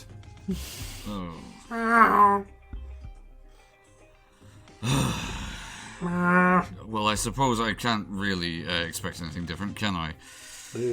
The currently house cat-sized lightning tiger just seems to blur into different positions on the bed. I am going to reach over, stroke Stormy and say, we're going to have to get you a litter box or something. We can't have this. And he's going to try and clear the rats off the bed as best he can and, like, chuck them out the window or dispose of them in some other way. Stormy seems kind of annoyed that you are treating her gift so poorly and storms off downstairs to find Celestia instead. Can we get a swabbing crew in here? You see one of the crew members. Whew! The ship's cat's been a bit overzealous. Oh, yeah. I'll say. Alright, someone pass me a mop. Big bald crewman starts coming in. Love that you could literally get Celestia to click her fingers 3 times, but you're making this person mops the floor. It's so good. Well, she's not here right now. This is true. She's having a touching moment with Scamp. Not that he knows She's this. having an acting, yeah. Oh, I'm so sorry. I just can't. I wouldn't have told Celestia except the whole raised No, dead I thing. totally get it. I absolutely get why. I'm not mad at all. It's just a case of Corzin, as far as he knows, Celestia isn't available right now. She's in bed. Yeah. Celestia, like, as you're hugging Scamp, there's a scratch at the door. Oh, is that who I think it is? Pull open the door. Stormy gives you kind of like a fronted look as if it took that long and then pads in and just sits on your lap. Sorry, it was a while. Come here. I missed you. It's been a weird day. Just hug me, please. Yeah, yes, give me affection. I mean, she and let falls me touch asleep in your fur. lap, but it seems to be the same thing. Excellent, that will do. Fabulous. Smells faintly of cat piss. Yeah. I mean, I feel like what happens is I sing a little lullaby for Scamp, like I said I would. And then you get a bit of gnomish brandy. Yeah, and then into dreams. But unless Bobs, you had anything else? No. I think we've had that chat, haven't we? Yeah. Yeah, unless I use a 7th level spell to make another bag. To make another bag. To make another My what? 7th bag. Ah. Yeah. Nice. Oh, right, yep. Okay, you bundle up the rainbow spirit into a little bit of brandy and splash it in Carefully, your like, own eyes. Move Stormy so that she's still sat on me when I'm in bed. Like, I try and, like, not move her at all and just, like, put her back on me and then lie down and do the spell. As you splash yourself in the face, you feel as if the rainbow spirit just goes into your eyes. Ah. And you find yourself, roll a d20. Oh, no. 12. In a calm and pleasant field filled with doors and multicoloured rabbits. Oh, the rabbits. I like the rabbits. One of them, a blue one, looks up at you, sparks a little, and then hops away. Right. You focus for a moment, and you see, rather than the single, like, flamer before, your arms are just gently surrounded by a nimbus of rainbow fire. As you focus, it gives you a direction. Yeah, I'm going for Reginald. You make your way through several doors and strange places before you find yourself in at what appears to be a large circular steel door, just built into a massive brick wall. You are momentarily a little confused as to what this whole arrangement is when the door explodes open and you see a pink winged elephant wearing a little domino mask come out carrying several bars of gold. Well, if this isn't a surprise. Hello. Excellent Hello mask. Yes, I'm trying out a new thing. Oh. I like it. It's great. Good to see you. Nice to see you too. Good heist? Always the best. I'm trying to top that one with the playing card. Excellent. I met a friend of yours. I'm well aware. Ah, excellent. Listen. I need a favour. Ooh. What have you in mind? I need you to give somebody nightmares. I'd do it myself, but I really don't have the 8 hours in which to not sleep. I see. All right, so you want to set something going. Yeah, I don't mind owing you a favour or something along those lines. Okay. It's worth it. Fine. Looks down to your flaming hands. Show me the way. I'm not really a nightmarish type, but I could steal a good night's sleep. Ooh. Would he just not sleep? How would that work? Oh, he'll sleep, it just won't be very good. Won't be restful. Let's just say I can steal away some of the walls, stopping the other things getting in. Just for a night. That sounds like it'd do it. Basically, I want him to be very disturbed in the night and have a bad time and not be on his top game tomorrow. Excellent. All right, then. What's the quickest way? The flames on your hands point towards a little bright pink door that looks like a button. It's like the little 4 holes. Apparently that one, which seems ridiculous for how serious this person I'm taking you to is. But Well, the excellent. shortcuts often are. You open the door, and behind there's a narrow gully, the walls of which are just grey hands. Just thousands and thousands of hands. I hate it. Ah! Looks like we're taking the grasping gully. Oh gods. This is awful. Let's get it over with as quickly as possible, yeah? After me! Oh. Oh. It's like it's like going through that one oubliette and labyrinth. Yeah. It's the worst. Why Like- are there always holes full of body parts here? As is Like, Reginald. they pull on your hair. Yeah. They like try and steal your clothes. Like try and steal your jacket. You have to like drag and like hold things to you. One of them tries to pick your pocket. Ah, Like they actually succeed, but all of your items here are kind of imaginary. I'm not actually real, so it's okay. But like you get to the other side, like your purse is gone. They've stolen your headband. I feel violated. I've been touched. It's weird. Fortunately, none of them excessively touch you beyond pulling your hair. Reginald goes, all right. Smacks the side of the gully once you're on the side. There's like a little rumble that passes through, and the hands just like start throwing the items back at you in a kind of spiteful way. Ow. Thank you. Hang on. Those aren't real. Why am I bothered? That's the spirit. Now I believe Yay! we are over here. Wanders over to a little... You can see a figure sat by the edge of some sort of river. Not like a river, but more like a stream, like a brook, maybe.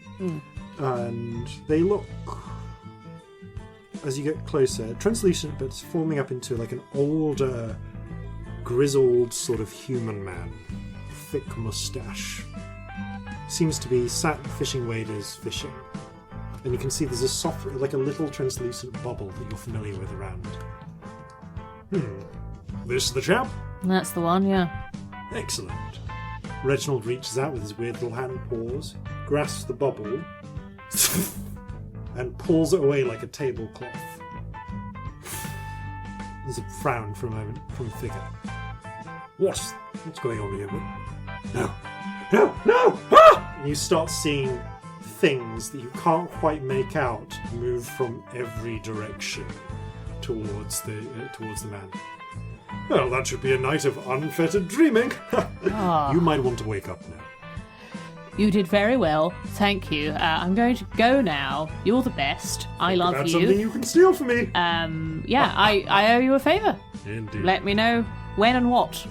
As you start to fade out of this existence and into real sleep, you see just disjointed, half-formed things begin to crowd in at every angle. Honestly, I think I wake up and then go back to sleep. Oh yeah, you wake up and I take Reginald's advice and wake up and then a little go bit to of sleep. effort. You manage to get some sleep. And we'll pick up with you waking up after these, no doubt important, messages. These are indeed important messages. Important for you, important for us. Important that you like, rate, share, and subscribe to Flintlocks and Fireballs. Important that you check out their Patreon. And all of the terribly important bonus content contained therein. Important that you stay tuned for other important announcements in the future. And most importantly of all, that you don't oversleep. And welcome back. Can I ask all three of you to roll me a d20, please? No. 3. Natural one but lucky? Okay. 13. 18. Okay. You sleep. Fitfully, at times. Others restfully. Corzin, still with the lingering scent of cat piss. You really are going to need to get Celestia in here at some point to prestidigitate the last of it out. Maybe in the morning. And Corzin, in the midst of the night, you are struggling through something. The dream is fuzzy, the precise details escape you, but you hear the crackle and rumble of lightning and rumble of thunder piercing your dream. Again, once, twice, 3 times, 4 times. And on the 4th crack, you, sweating, fall out of bed onto the deck of the ship. Not on the deck, but like on the planks of your stateroom. Yeah. You listen out, sweating, for a 5th strike. It doesn't come. But there is a gale outside. The winds are high. The rain is thick.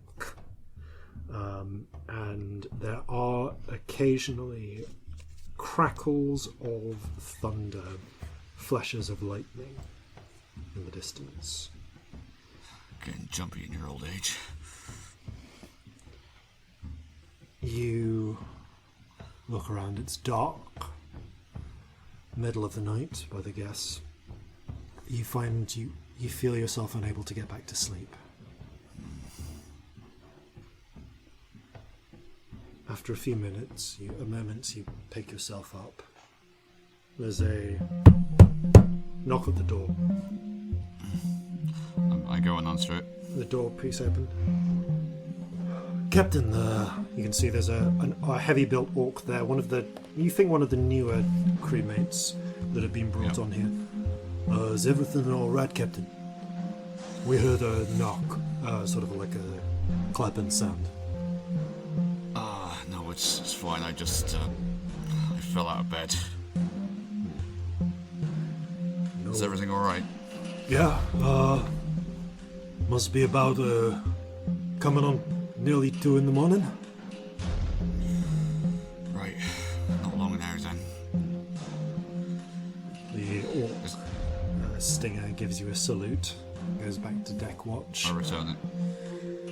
You can see Molly is... Molly, who probably would have been Is that a catching... new set of tattoos? Sorry? I was asking Stinger, is that a new set of tattoos? Yeah, just got them done. Does a little flex. Nice. You see Molly is awake as well. What time is it? About 2, apparently.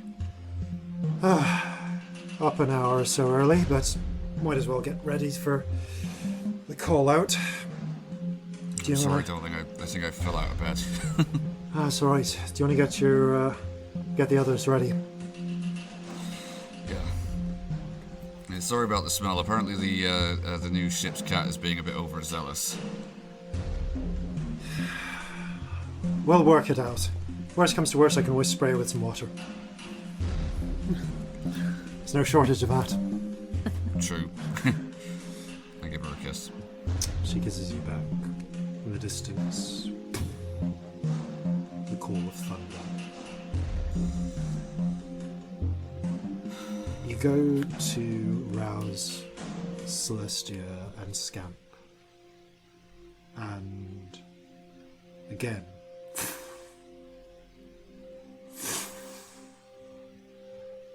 you don't know what it is, but something about you're just a little on edge ever since you've woken up, Corzin. Okay, Corzin, after a while, he's going to be noticeably jumpy. And once the other two are up, he is going to go up to the top deck, put a hand on the deck, and do primeval awareness. Do we notice anything weird about him? I mean, if he's coming to wake us up. Yeah, you see there's a knock on the door. Corzin comes in. Corzin is looking... He's fine, it's just he seems a little on edge. As you go to...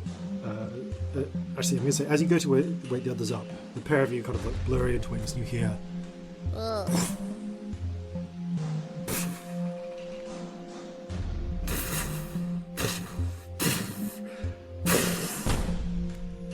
and you realise you can hear the distant sounds of cannon fire.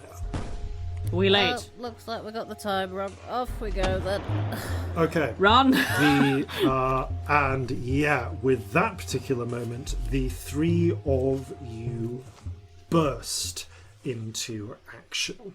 The immediate Mirage Arcane from me. You just grab your... Do I actually do that, or you don't get far enough to get to use the spell slot up if you don't want to. Fine, that's fine. Cool. So as you're about to go do that when you hear the distant call of thunder.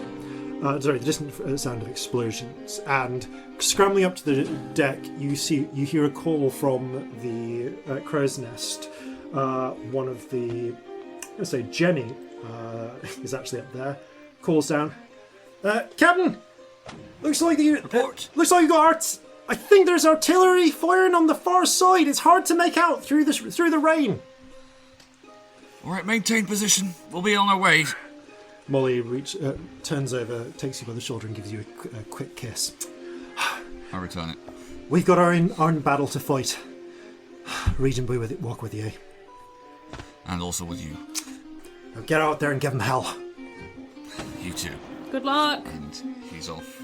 The three of you scramble into a longboat and are furiously rowed to the shore and start making your way across town. So, it's 2 a.m. The battle has started early, since Colonel Tompkins didn't have to wait for his second wave of infantry to be ready. So you have changed the future. Immediate Mirage Arcane when I hit the When you town. hit the ground.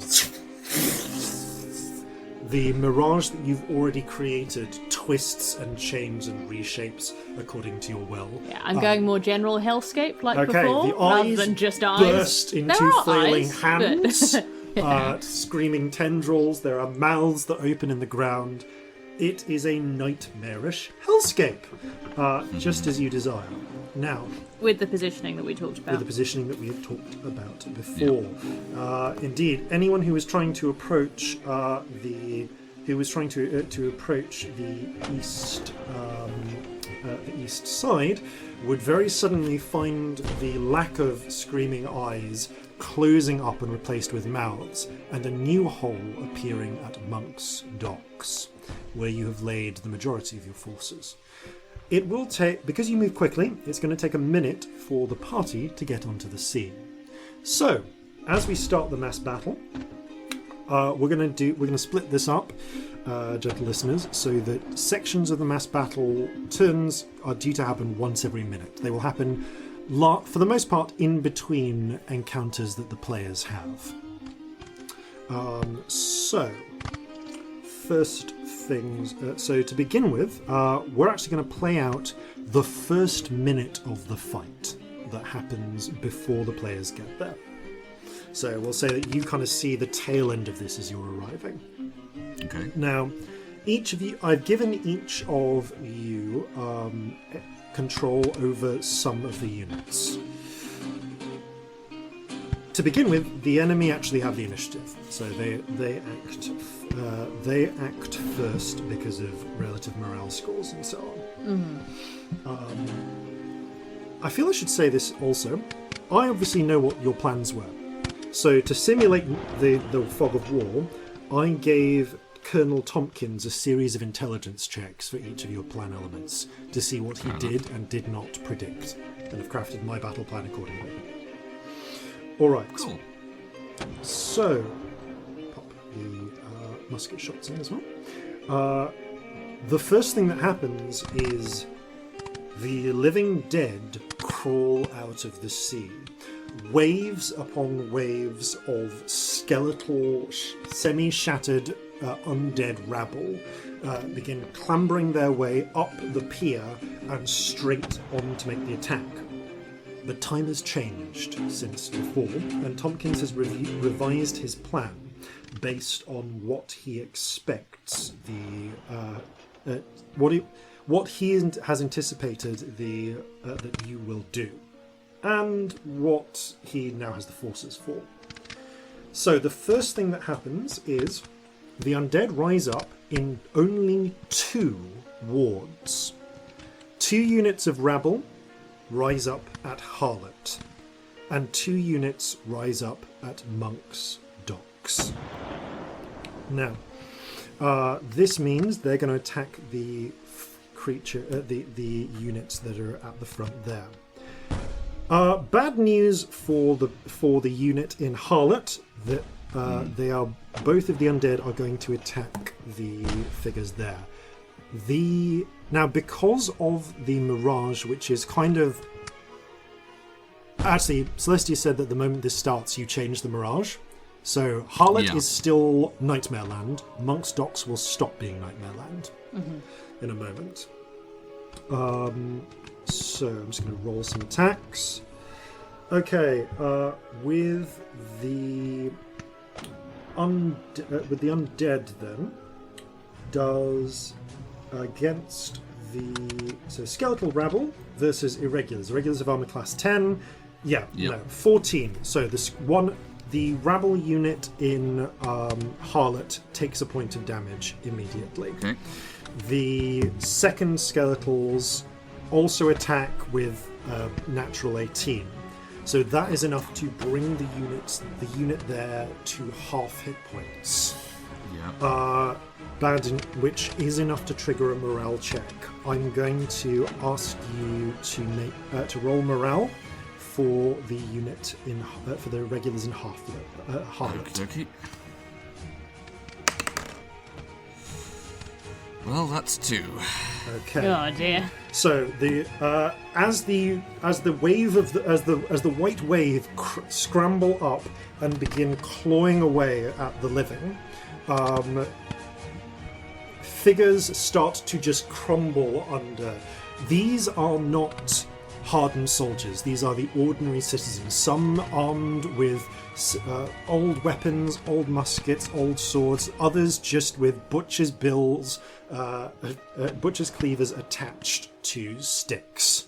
It's that desperate. And under the wave of the dead, each of whose fleshless fingers are like claws, they begin to fall. Part of them just panic and flee backwards, which means with no one else, they pull back a little, and that gives space for both of the undead rabble units to move in and gain a beachhead on Harlot. Also, they need to make another morale check because chain routes. Yes, they do. Okay, that's 18. Okay, they hold their ground though, fighting back against the press of the living dead. So they've still got So 2 hit points. they have 1 hit point. Basically. They lost one from one the hit round. point, right. So yeah, they are barely holding it together, but Okay. they are still holding it. So that ward is contested. Okay, so that is Harlot. Harlot is now contested. The other 2 come up to find Monk's docks is filled with heavily armed defenders. Nice. So, who? I'm going to put this to you, players. Who do you want at the forefront? The two units that are kind of like the face and the ones they have to attack. I mean, my instinct would be to put armed irregulars at the front, and we also have a load of clerics in there, which I believe we're using for magic circles, Yes. which should give us advantage. We also does. have a fully trained rifle militia, 2 units of. Okay. The clerics, I think, impose disadvantage on the undead rather than giving us advantage. Yes, they You are correct. do. Yes. Oh, okay. Put that back. So the clerics impose disadvantage on the undead attacking, which is useful because you've dropped disadvantage in this area by moving the Mirage Arcane. But What about the? No, the undead don't have disadvantage from the storm yeah, because they don't use guns. because these ones aren't weird. using guns. Yeah. They're a melee force. Mm-hmm. Okay, so you want the irregulars rather than the the armed irregulars rather than the rifle militia at the front. Well, the rifles. Rifle militia have Well, slightly better higher armor to hit. class, so it's up to you whether, Yeah. whether you want the your rifle toughest. militia are probably better trained if you have the armed irregulars backing them up. Yeah, maybe we put the rifle people first. Okay, the rifle militia, expecting this coming, but not expecting this as soon as it's happening, step forward and start fighting tooth and nail. So these attacks will still be at disadvantage for the undead. So they're going to focus their attacks on Rifleman 1 for the purposes of this, which I believe is Bob's unit. I've given you control of that. Rifleman. I thought Sam. I thought I had control of the rifle. Oh, you have control of the rifleman. Sorry, I'm thinking of the armed irregulars. I have that wrong. Irregulars. Yeah, Yeah. I got that, so I just need to make sure I put under note Sam, not Bob's anything. Yeah, me Cool. and Bob's have 1 unit of armed irregulars each. Yep. I believe, and Sam has the 2 rifle people. Yeah. Oh, one of those was a natural 20, but Yeah. disadvantage. By the way, Oh. listeners, you're going to get like a lot of mechanics talk in this fight because Jason's made a whole like mass battle combat situation Yeah. thingy, Yeah. which if We've you're on gone through it Patreon, you might have beforehand. access to. So Assigned roles and everything. Yes, plan to put this Hopefully it'll make sense. Enjoy the ride. yes. Indeed. Okay, so the one of those was a natural 20, but disadvantage. An 11, however, is not enough to catch the rifle militia. So choosing to put them in front instead of the armed irregulars was a good choice. So these figures are. You see, those of you on the front, and I guess you see this as you come into play. Eventually, will see the former members of the City Watch, more experienced veterans, who you have armed with the rifles from your hall, stepping forwards and firing into the undead, knocking them back into the water with the butts of their rifles, and otherwise just holding the ground.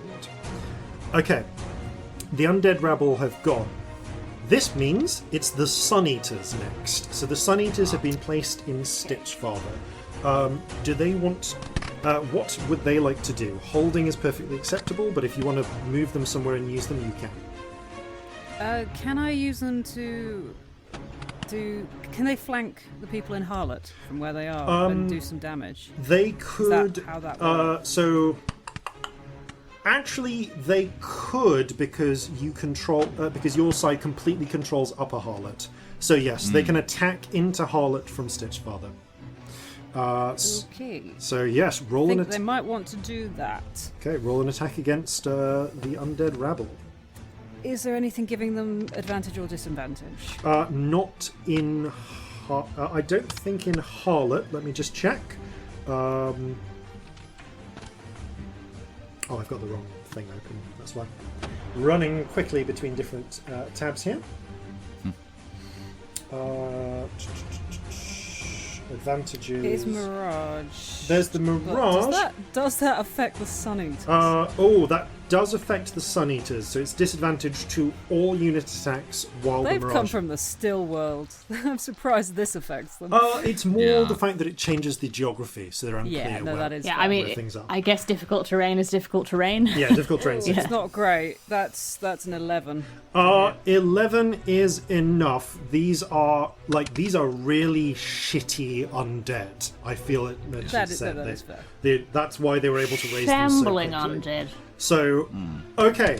At this point, you notice a whole bunch, just cutting for a moment to the view from the front, as the armed irregulars are taking a moment, breathing, checking their weapons as the furious fighting is happening at the fall, and the clerics are starting to turn the dead.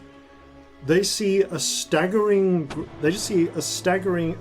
group emerge from the Stitch from behind the I want to buildings of assume, Stitch as we've Run. explained to Apple Blossom and Co. by this This point. has been explained.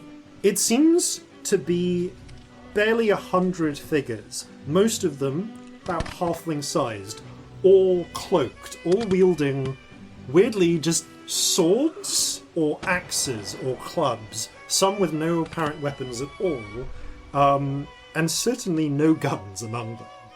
There's a brief moment, a look from some of the irregulars of shock, as if these people are going to start marching into this, and then the one at their lead shrugs his shoulders.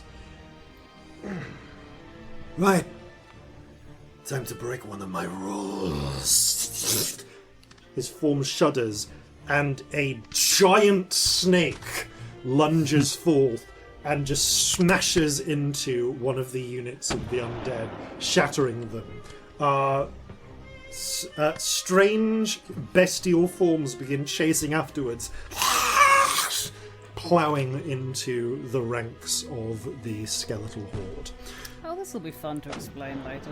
So let's call that a point of damage to Undead Rabble 1. Okay.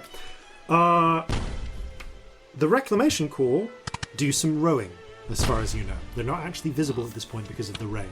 So we can't see them to do anything. You cannot to see them to do anything yet. Not at this point. The next up are the Deadeyes. I'm tempted to make the Deadeyes hold for Deadeyes now. Can will we think? hold action. Wait, I'm just checking in with everybody else. Can we think of anything else useful they could do right now? They can fight. Unless they They can can fight support the in- people in Monkstock. That's the thing. Yeah, Can they they? can. Yeah, they Yeah, can. they- You still 'cause hold. Piper- You hold I Piper. I can't hear Robbie. What are you Sorry. saying, Bobs? Because we hold Piper, you can flank them. Yes, Oh, you can I do that? Yeah, so the Deadeyes are able. The grim Ferocian fighters and their zombie-ish group of of musketmen starts grimly marching in and firing at the dead. Yes, I would love to flank Yes. them. That would be good. Attack with disadvantage because Disadvantage. rain. Rain and guns and stuff. Yep. So that is. Hang on, let me find my Deadeye stats. That's an 18 with disadvantage. Nice. Okay, that with disadvantage. Yeah, Nicely done. genuinely. Okay, as they start firing and blasting, although there are points where guns don't go off or they blare and misfire, some of the zombies just start wading into the flanks of the living dead, and pressing at them. Yes, that's right. Oh, okay. I'm going to actually let you have that, but I slightly cocked up because the undead haven't actually managed to gain a toehold in Monk's head. Red. I'm going to let you have that fight. I don't know how that. What Basically, are the rules on that? the undead are still in the water. They haven't in Monk's, as far as Monk's dock is concerned. So I shouldn't actually let you do that flank this turn, but I'm going to let it slide because that was a mix-up from me. Okay. So you do the damage. They get up onto a high building and shoot down. Yay! Yeah. The building then, so the roof starts to break a bit and they get down. Okay, so let you have that. That was a mix-up from me. Okay, so at this point, the artillery are going to act. Heap. Corzin, about the Yep. point you would arrive, you would see what no one else sees on the field, which is a couple of gently glowing translucent orbs hanging in the air. what you recognise as divination senses. Alright. Is there anything I can do about them, really? You arrive at the end of this turn, of this round of combat, but maybe, because what you do see happen then is the artillery, since they have forward vision, are able to fire and pick out targets. Okay. They are firing with disadvantage, so I am... Okay. They know what their targets are. So one artillery unit is going to fire on the poor sods, those poor irregulars in Upper Harlot. In Harlot. With disadvantage though, they miss wildly.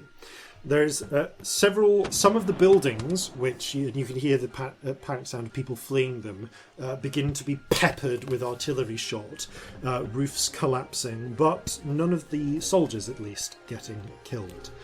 The artillery are then going to turn and strike.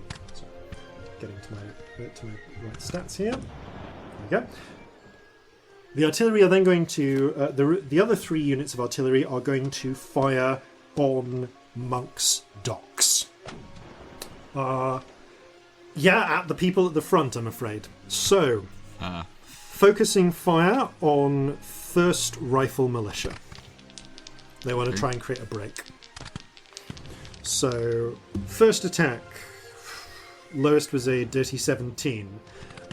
With a smash... A series of smashes, cannonballs land amid the riflemen, flinging them left, right, and centre, breaking up and shattering portions of the pier.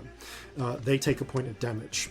Second one misses wildly, smashing into buildings, some of them falling short and hitting the water. Alright, so they've taken the point of damage? They've taken 1 point of damage, and with these 3rd artillery strike, so +6, 16. 16 hits. Yeah, they do have the "this is our fight" bonus, our streets bonus. That's true, actually, but that still would hit. Yeah, against artillery, they do have that, so they need to get 14.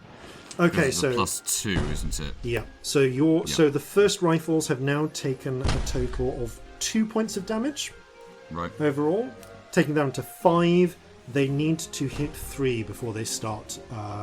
Routing. Can I just clarify that? Actually, our armor classes are all up by 2. All up by 2. I'll tell you when they're up by 2. They're up by 2, except against the undead still coming out of the water. Okay, cool. Different rules. That makes sense. Once you're fighting on the streets or defending against artillery, here you get the +2. Should we tell the listeners why that is? Yes. So there are a couple of special bonuses that the defenders get for... Yeah, I just feel we should explain some things. So the defenders get a couple of bonuses literally just for being the defending side. If they are fighting in the streets, the bonus, "these are our streets," comes into effect, and each defending force gets +2 armor class, because they know the streets. And they know where to hide from the artillery strikes. There's also some special bonuses relating to defense in the battery. We'll get to them if it comes to it. Which we hope it doesn't, because we're fucked if we end up at the battery. And the may well do, yeah. Oh yeah, and Mirage Arcane imposes difficult terrains, as we've just mentioned before. So anyone fighting in Mirage Arcane is attacking with disadvantage. Tricky times. Okay, the artillery finish fighting, at which point they are going to hold. Okay, that brings us to the Rifle Militia, who actually are at Monk's Docks. So they are in a position to fight the 2 undead units that are trying to scramble up, which I think is Sam. Yeah, Sam's got Rifle Militia. Yeah. Okay. So, do we have just the one unit to focus on currently? 2 units, so you can. 2 units. So you okay, can right. choose to. You, for the purpose of this, have Rabble 3 and Rabble 4 with you. All right. And you have 2 units of Yeah. rifle militia. Yeah. My point being is that there was one unit, wasn't there, that has already taken damage. Yeah. That was in the. That's other... on the. That's in the next ward over. Oh no, in one of Harlot. them took because the. Oh yeah, because Deadeyes- took damage from the Deadeyes. Yeah. Got it. So yes, Fair one enough. unit is more damaged, and you can attack that one. Yes, that's the one I will go for. Okay, make your attacks. Okay. So, will it be with both units? Yes, if you wish. Fine. Yep. First one is a 21.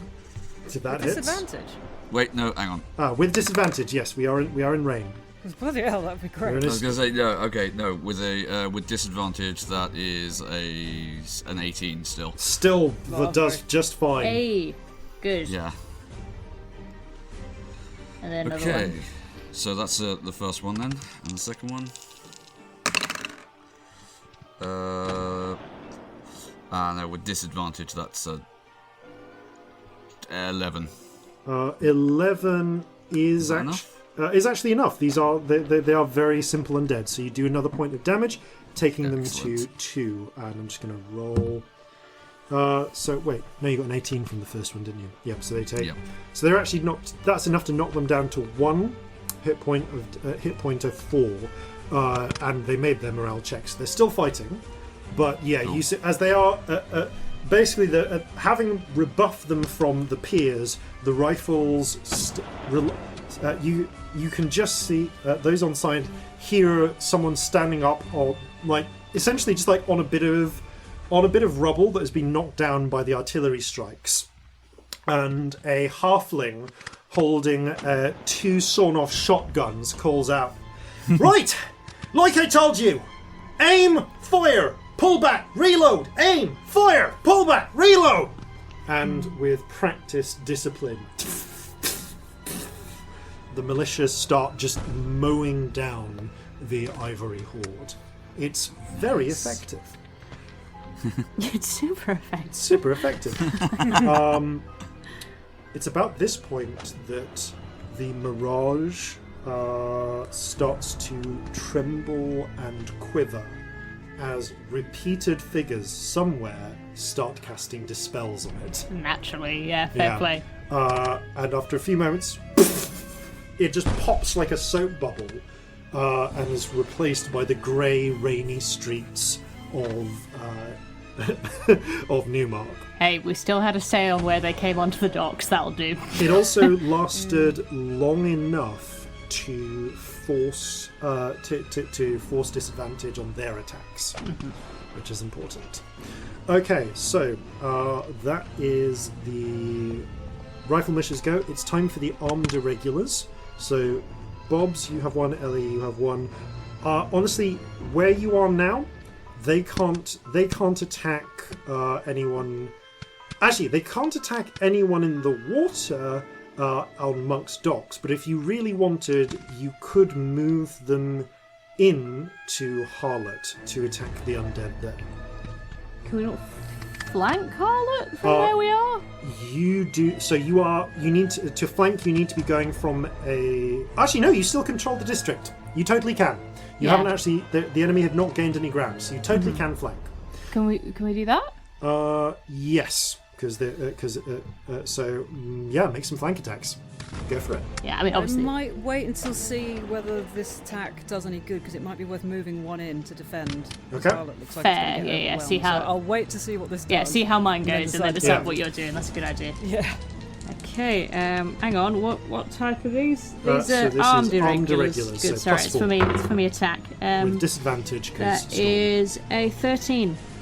13 with disadvantage. Yep. Still hits. I'm assuming you're going for the more. I'll go for the damaged. undead that are like nearly gone. Makes Yes, sense. you do actually manage to as they fire along the waterfront, with just less rehearsed than the ones that Alton has trained personally, but still with some form of coordination, you see undead begin to strike the ground or wash back into the water.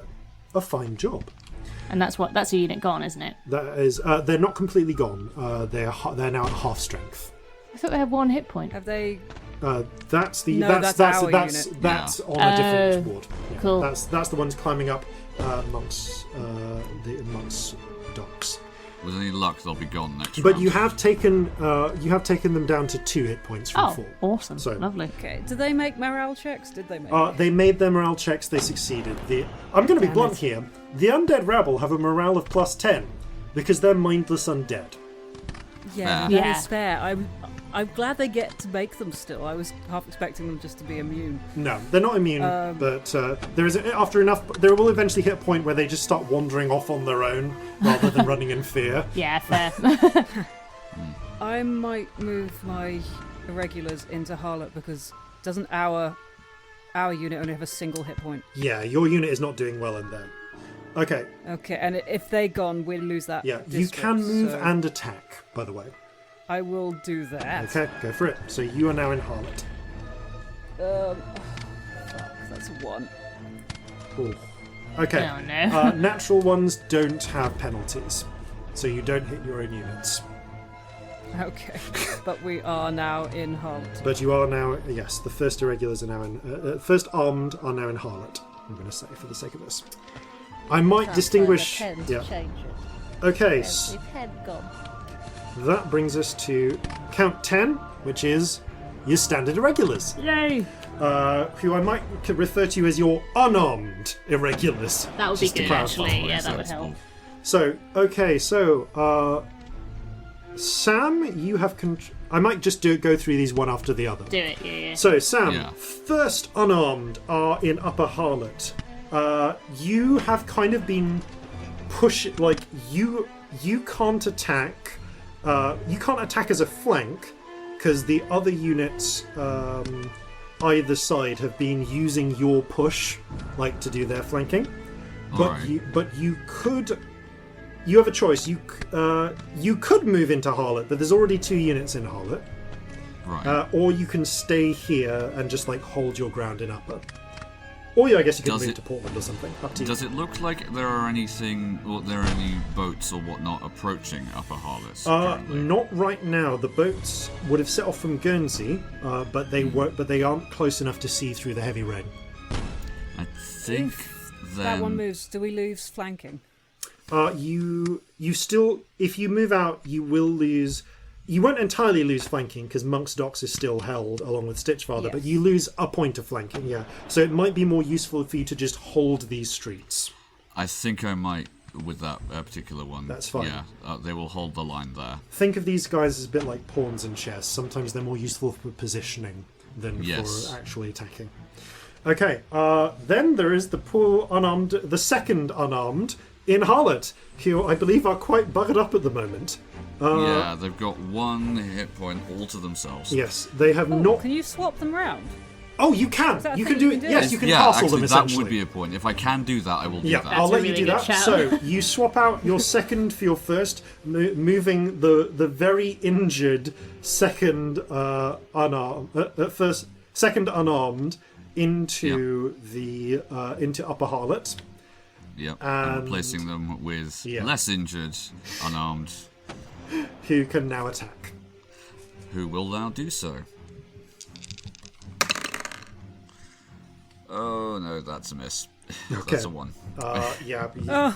At this point, you nearly fire. Some of your soldiers, weather. almost fire on the reinforcements coming in, but they just managed to avoid. There's no Can't significant fucking losses. see anything in the rain. It is night. It is storming.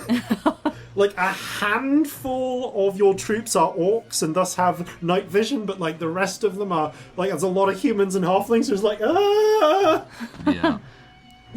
Who's got the Elven Fire? Because I know where we put it, but which unit controlled it? The first rifles have them if they needed them to make an attack with advantage. It'd be more useful in Harlem. Yeah. Oh, well. If you move a unit into Harlot that passes through monks' docks, they can give them they can give it to them as they move in. Or if we, or you if said you one move of the first the rifles into Harlot. That would also- if we moved one unit of first rifles, Yeah. we could do that. You could just- and we still have a lot of people in Monk's Dog. you do.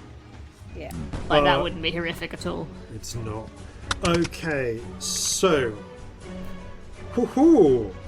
Okay, so that brings us to third and fourth. So third are currently holding a flank and piper, or holding a conceptual flank and piper. If monks is taken, if they make a foothold on monks, it will be needed to serve as a flank.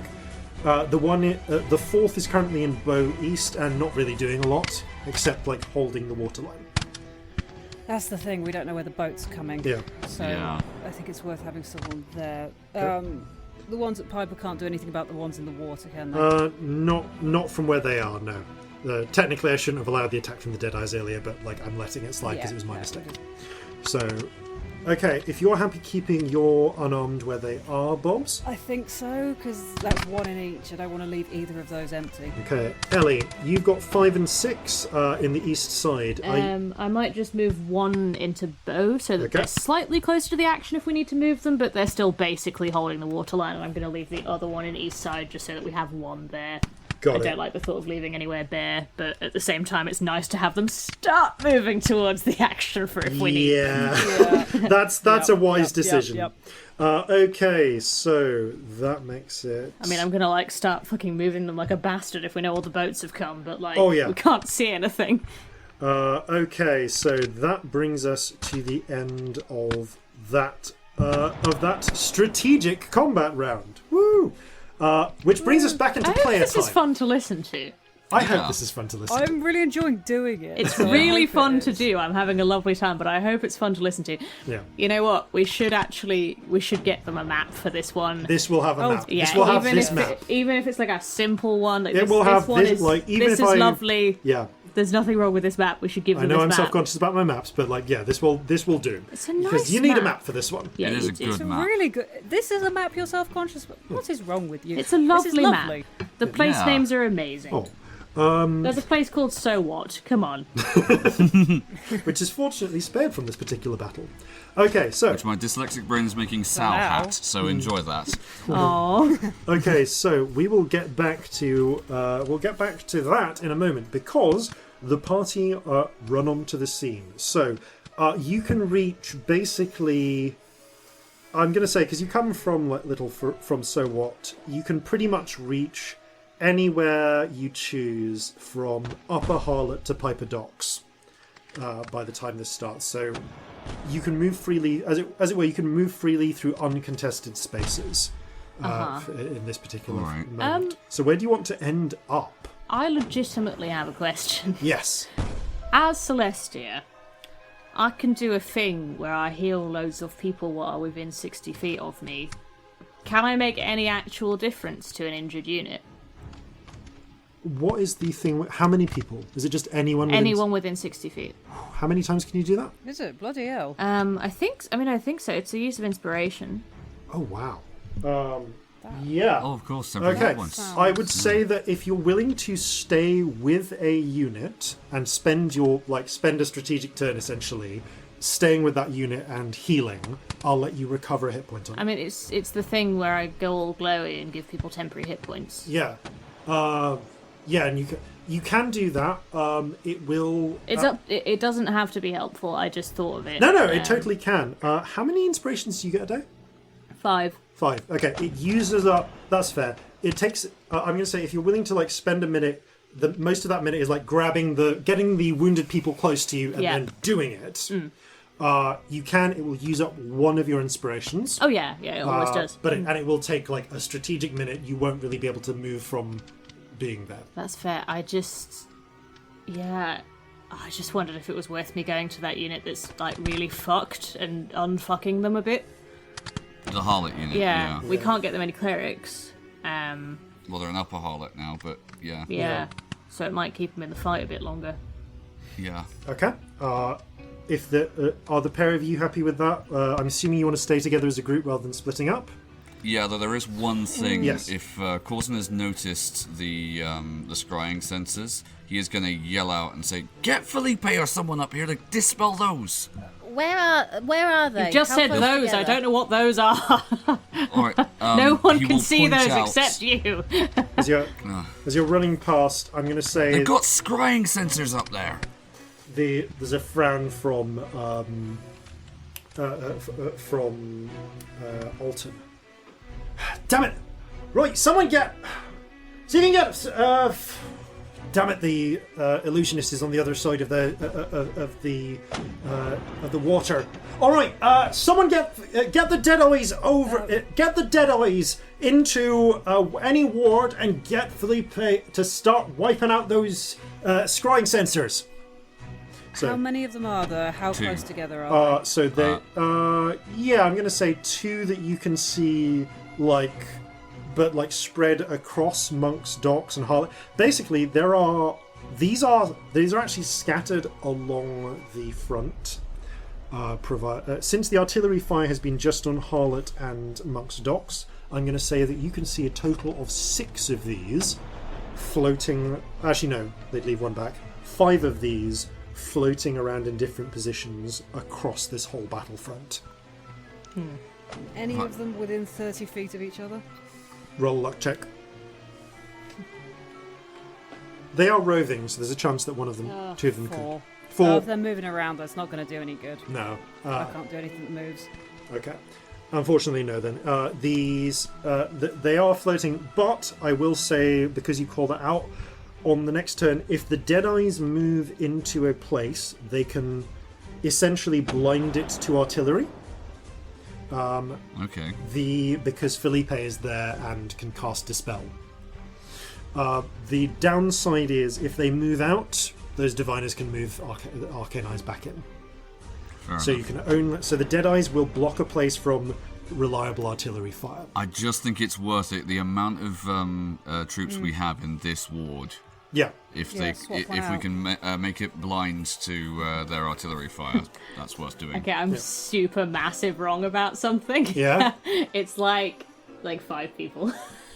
Okay, yeah. Okay. I was wondering about that because I was sure that didn't. I got it wrong. It's 5 people. I wanted to check because I was like, I think I've confused it with another bardic glamour ability. Okay. There are quite a few that do whoever within X amount of space. This is not one of them. Apologies. Okay, yeah. No worries. Yeah, if you had that ability, I think that's a once a long rest thing, isn't it? There's a few. Yeah. they No, just I got flew it confused with another one. Don't worry about it. I don't do that. Okay, in which case, assuming Unless you are not would doing be that, enough. What was that, Bobs? Would 5 be enough for a round? Would it do any good? you'd need to use all your inspirations to heal 1 unit hit point, and Yes. it's not worth it. This is not a strategically useful ability in the same way that a area bound mass heal would be. Because I know those abilities exist. I was just a bit surprised that you're one. No. I've literally just mixed it up with something else. Don't worry. What are you looking up? I was just seeing if it was in your groups. It's not. The area heal. That sounds like a high level cleric power, really. Mass healing word is a bard one, but I don't have that. You don't have that, yeah. Okay. So, in which case, what would you like to do instead? I don't know. I So, haven't thought of anything. some options for you. Some options for you do include. If I just check my handy thing, literally, you can just wade in and start killing if you really want to do that. That is legitimately an option. Just trying to take on a unit. You can either fight at the front of a unit and try and give them essentially advantage on their next attack, or you can just wade into the enemy and try and take them on solo because you're high level characters. In which case you get a much harder fight, but you might do a point of damage just yourselves. Otherwise, options include trying to take out leadership, finding who's in charge, taking out specialists, that sort of thing.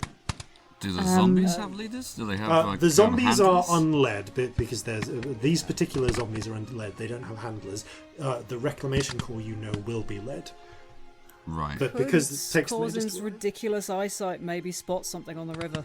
Yeah, I was going to say, can I... that is a good choice. Give me a perception check, please. Perception with advantage because eyes? Straight because Straight rain. check because storm. Yeah. Right, cool. That is... Oh, it's not great, but it's 13. 13. Can I add to that in case it makes a difference? You can. That's another 4 to that. Excellent. 17, sorry.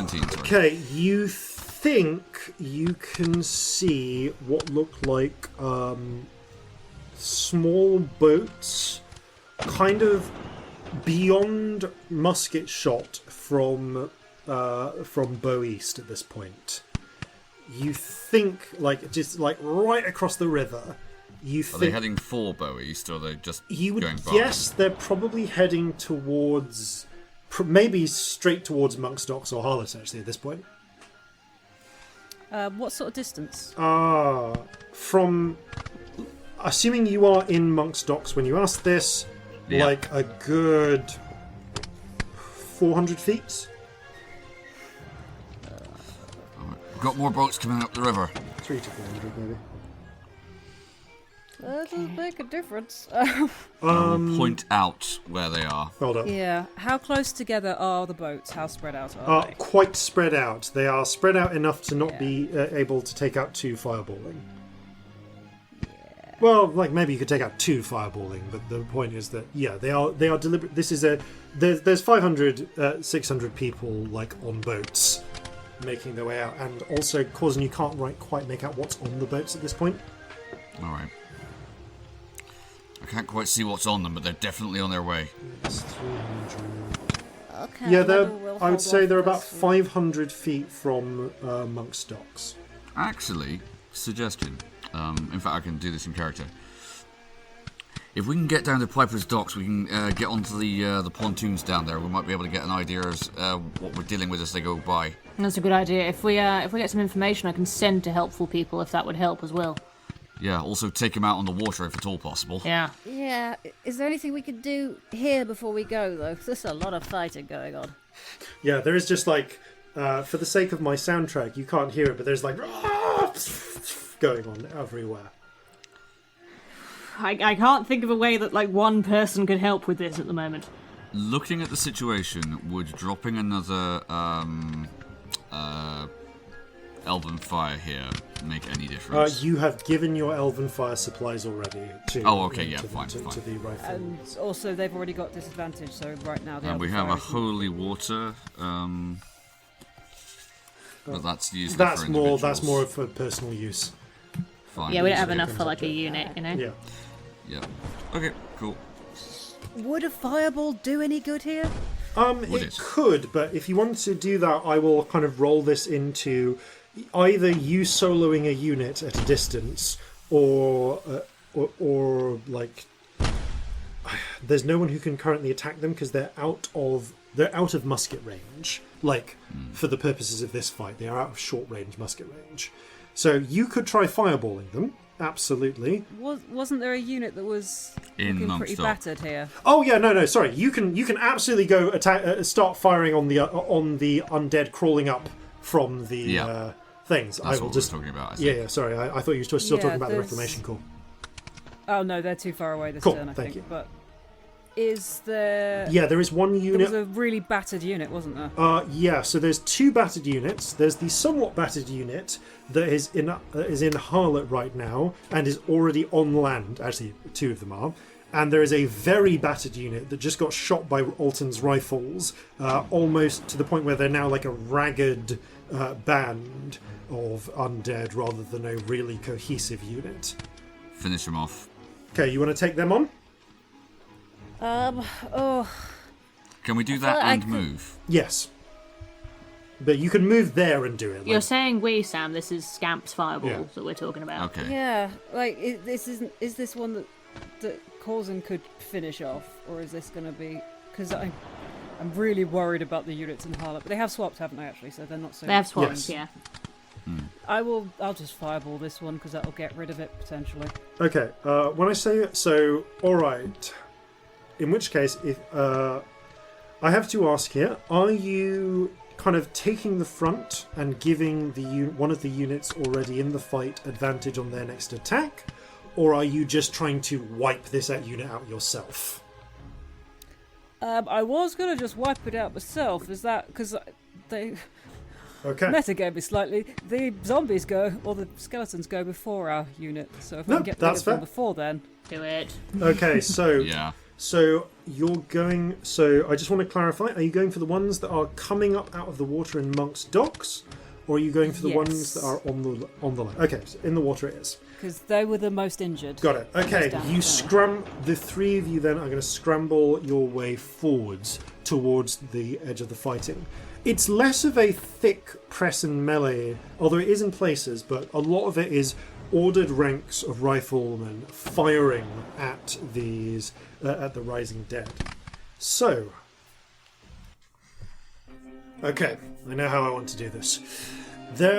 Okay, so we're actually, frankly, if we were to do this just as the actual number this would be, which is 36 skeletons, this would be an incredibly tedious fight for me to run, and also incredibly quick because it would last right up until Scamp cast one fireball, or you would have to cast a few fireballs, and it would be again tedious.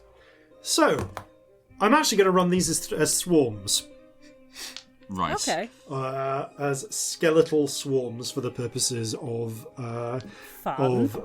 mechanics. Horrid. Terrifying fun. So Excellent. their armor class isn't great. The hit points are less than 13 combined skeletons would be each. Than a dozen combined skeletons would be each, but they also don't completely lose cohesion, at every 10 hit points. So they will, in a sense, be weaker and tougher. So, shall I roll some? I think everyone needs to roll some initiative first, and then we'll tell you how this goes. Okay. Oh, I feel like I've made a decision for everyone here, but never mind. 18. 9. 14. Okay. 14 for Scamp, and 9 for Corzin. All right, so... No, 18 for Sorry, Corzin. 9 for Celestia, even. Yeah. 18 for Corzin. One of you got twice the other. Okay. So, I guess let's set the scene, first of all. You are behind the battle in progress, behind the front lines, as half the armed irregulars have just moved into Harlot to provide additional bodies on the ground, although not on the ground, hopefully. Sorry, let's drop the sound of those. The cannons still firing in the distance. You can see there are arranged ranks of rifles firing and then pulling back, reloading as their companions come forward to fire as well. Ahead of them, waves of the dead are scrambling out of the sea. There's actually kind of two different halves, and they're focusing their fire on trying to take out one half while the other is still raging. It's an intense fight. You will need, I think, Scamp. You're either going to need to get close to the front or get up to some degree if you want to fire down with a fireball without getting utterly, frankly, without hitting any friendly fire along the way. Yeah. Corzin and Celestia, depending on your ability to involve yourselves in a ranged manner, will depend on how into the front you want to get. A reminder that that gunpowder weapons are firing with disadvantage. Cool. Do we all have to be involved in the fireball stuff? No, it's just up to you whether you have an initiative if you want to move, Cool. but I will assume you are kind of delaying action if you don't want to I'm use it. thinking about what I'm doing. Yeah. So, Corzin, you have... I'll say that Scamp kind of almost gets a bit of a surprise round in for the purposes of this. If Scamp is just going up and fireballing, it's not really a surprise round. They know you're there. So, but you would act before the swarms do anyway. So, I'll just let Corzin delay his entire turn. Unless Corzin's got something he wants to do Well, first. one of the things I actually was going to ask was, with the net gun, is that only for single targets? It's kind of for single targets. It's designed to wrap around one person and wind them up. I guess you could fire it into a crowd and it would cause some knock-on effects because someone would be tied up and they'd be shoving into the people behind them. But I was kind of seeing if I could use it for crowd control, but it might be worth saving that for commanders or such like. That might what be I'm actually gonna do is just gonna chuck a bomb in there. Yeah, okay. Make a bomb attack. You can make up to three bomb attacks, technically, I suppose. I'll do one bomb, 2 pistols. Okay. All of the... bombs, you just roll the damage for me, please. Yep. I'll roll a collective dex check save. Okay, that is a 10. Okay. 10. So you hurl a bomb in. There is a blast of fire. It's a little bit lost, but you do watch as a pocket of skeletons are shattered, their ribs and limbs flying akimbo. It's actually quite satisfying to watch. So you do 10 points of damage to, I'm going to say, swarm number 1. And then you start firing your pistols after. Roll 2 attacks. I'm going to be very blunt here and tell you that... actually, no. Just roll your attacks. I'll tell you what your class is. Okay, disadvantage on the first one. That's a 16. Okay, yep. Hits. Roll damage. Roll the next attack. Okay. 11 percussive. Okay. And second one with disadvantage. Oh, that's so annoying. Okay, that's a 21, but the other one was a natural 20. Oh. Right, I'll roll damage for that.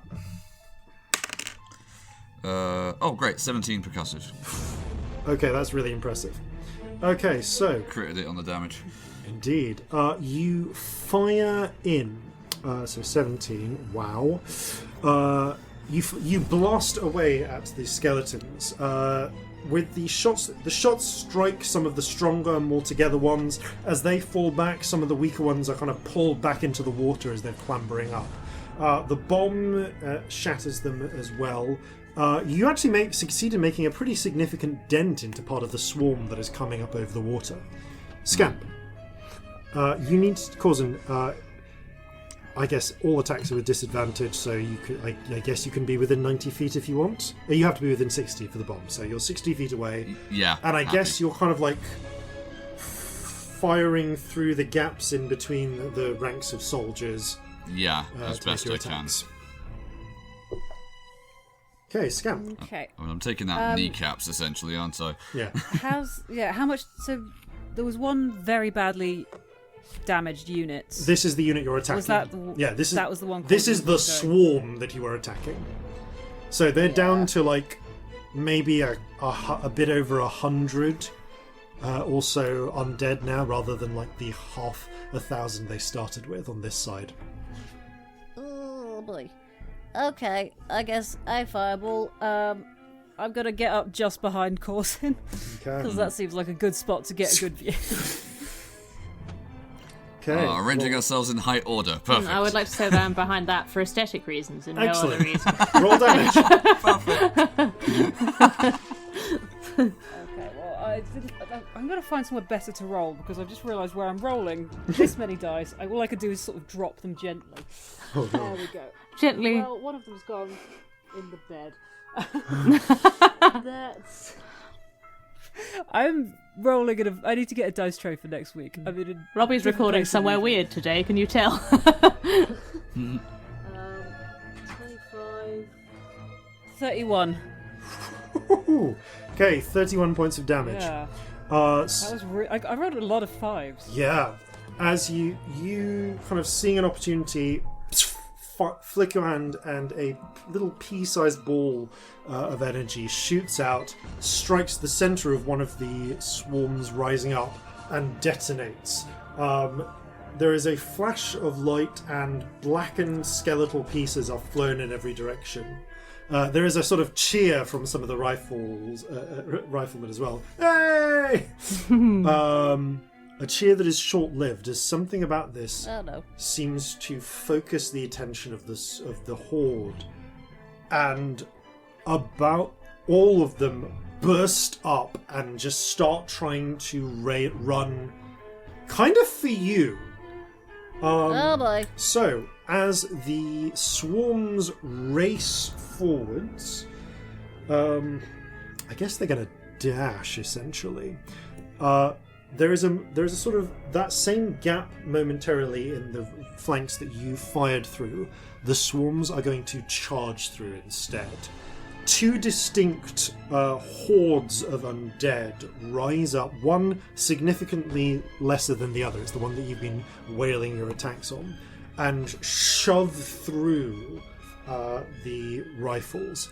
I mean, they just run up and start clawing at them, but it's enough to push them back and create a gap that that they are able to force themselves through. Now, because they have essentially dashed to reach the pair of you, all these swarms can do is get to you. A third swarm, however, does not. Instead, it starts laying. It kind of goes round the side and starts laying into the backs of the arranged rifles. You spot Celestia, a figure who you've only met the previous day, panicked, screaming, as she's trying to reload her carbine and fend off the undead, is Chelsea, the halfling guardswoman that you saw on sentry at the piers just before you sent Lux to blow them up. Okay. She is being swarmed by the living dead. Can I do a thing? Yes, you can. It's probably not going to do much. Mostly doing it for morale reasons, to be honest. I'd like to knee slide into a pile of zombies again, in front of Chelsea, if I can. Yeah. And power off a thunder wave with my electric guitar. As you slide the guitar forwards and reach, the Rainbow Spirit joins in with your hand. And just like streaks are coming back from your fingernails, and as you strike it.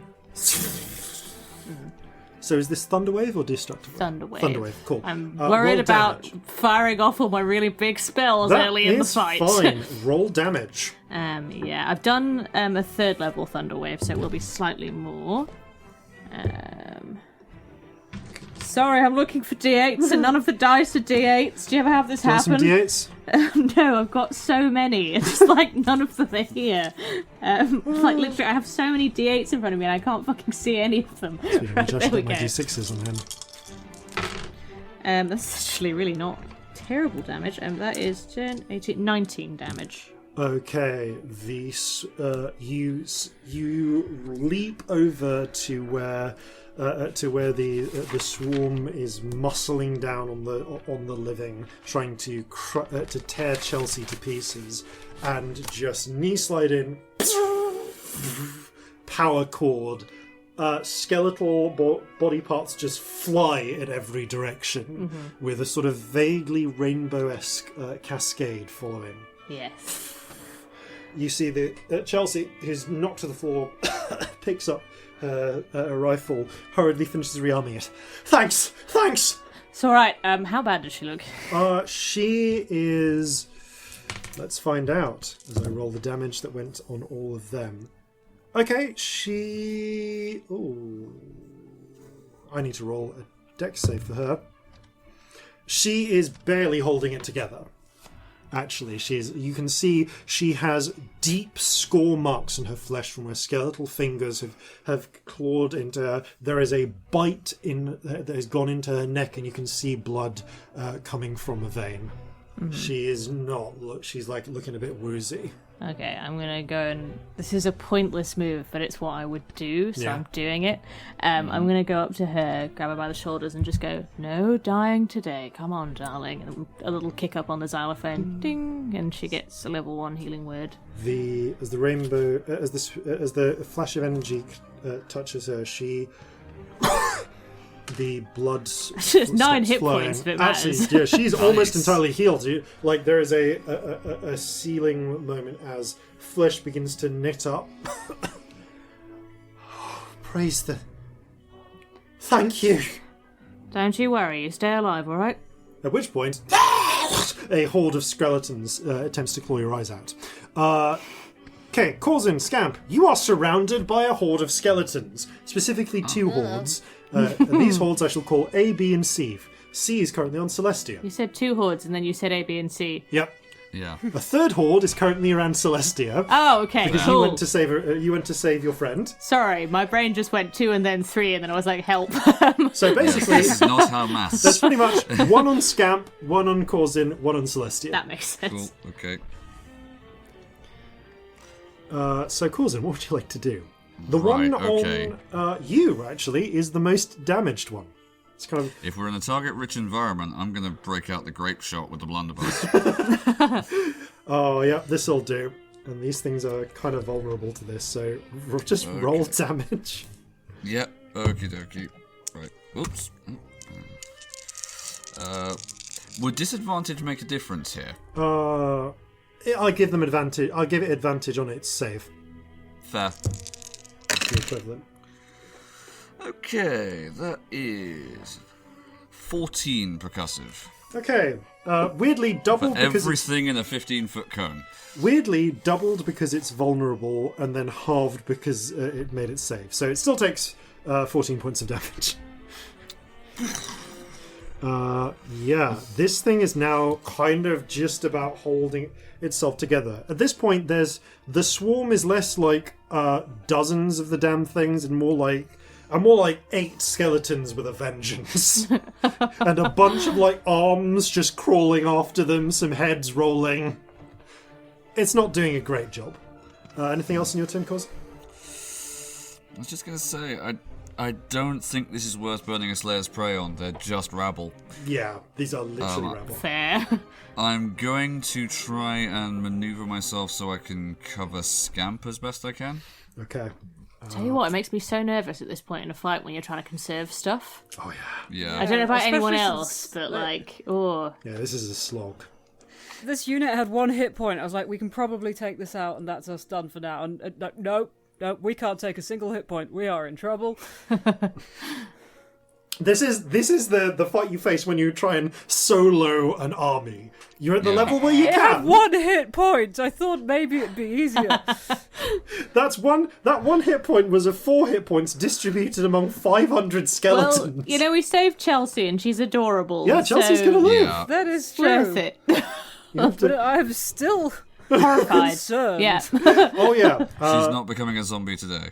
Okay, Scamp. I mean, I don't know what I can... Like, these things, do they count as a single creature? They're kind of a single creature. Like I will. They're in a weird state where I will let you cast single target spells on them. Okay, there are. because my But area effect stuff is limited. yeah. So, like, I will basically tot up the damage. Some things are going to be a bit weird. Like, if you try and slow all 3, that's not really going to work. Because, like, there are too many, like, component parts. Yeah. Yeah. Oh.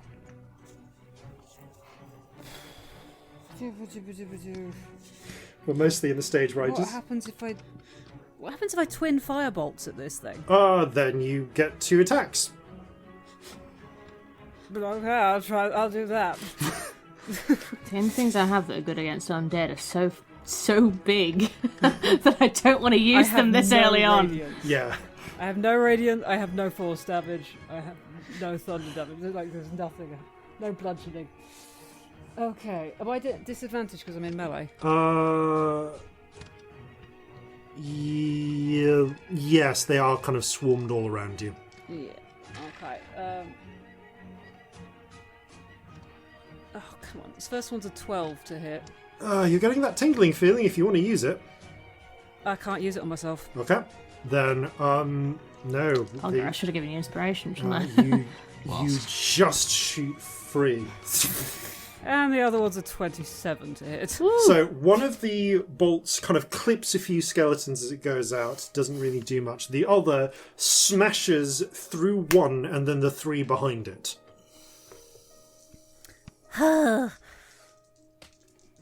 Rolled a bloody 2 on the first one. That's so annoying. Oh, it's the worst. Your spell modifier is so damage is good as awful. well. That is 7 fire damage out of a potential 30. Oh, Jesus, that's a bad roll. not great. It's 3d10, so you know. Yeah, you you do take out those 3 skeletons, but not a lot more. The rest, there's still like 5, like barely holding it together, scrambling from that first swarm. And just just at the moment of panic, you feel something build up inside you. Oh, Yeah, this is still going. Roll a d100.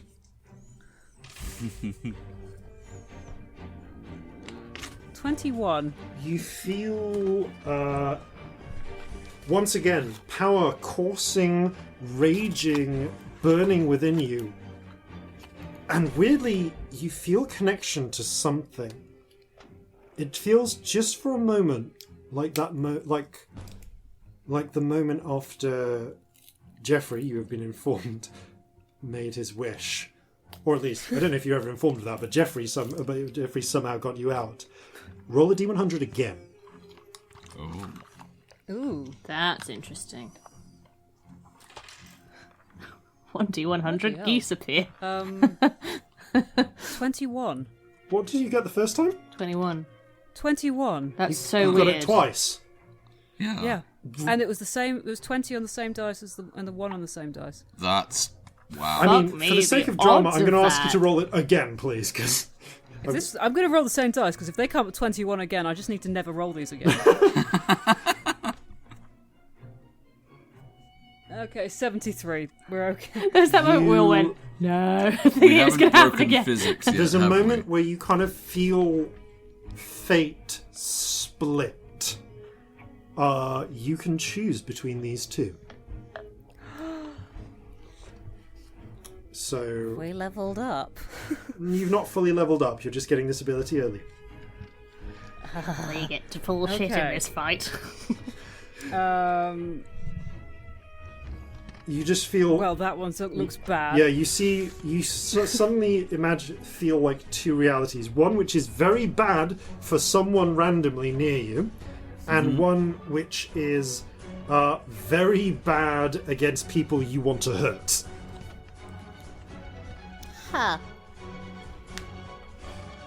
Okay. Well, I'll go for that one. In the split-second decision, you shunt fate towards option 21. So the next, so creatures have disadvantage on saving throws against the next spell you cast in the next minute that involves a saving throw. So that'll be relevant. Do I do it immediately? Because I have a bonus action. I think you've just twinned a spell, so you might need to wait until your next turn, unless you can fast cast. Well, I can. Well, yeah, that's the thing. I can. I could do quickened. Okay. Because it's on a separate spell. Ooh, I fun. can't use 2 on the same spell, but I can use it on a different spell. And I did a cantrip, so I could do a full spell. Up to you. Do I want to spend another 3rd level spell? That is the question. And 2 sorcery points. But I am really annoyed that that fireball got wide. So I might just do it because I'm annoyed. Okay. Yeah.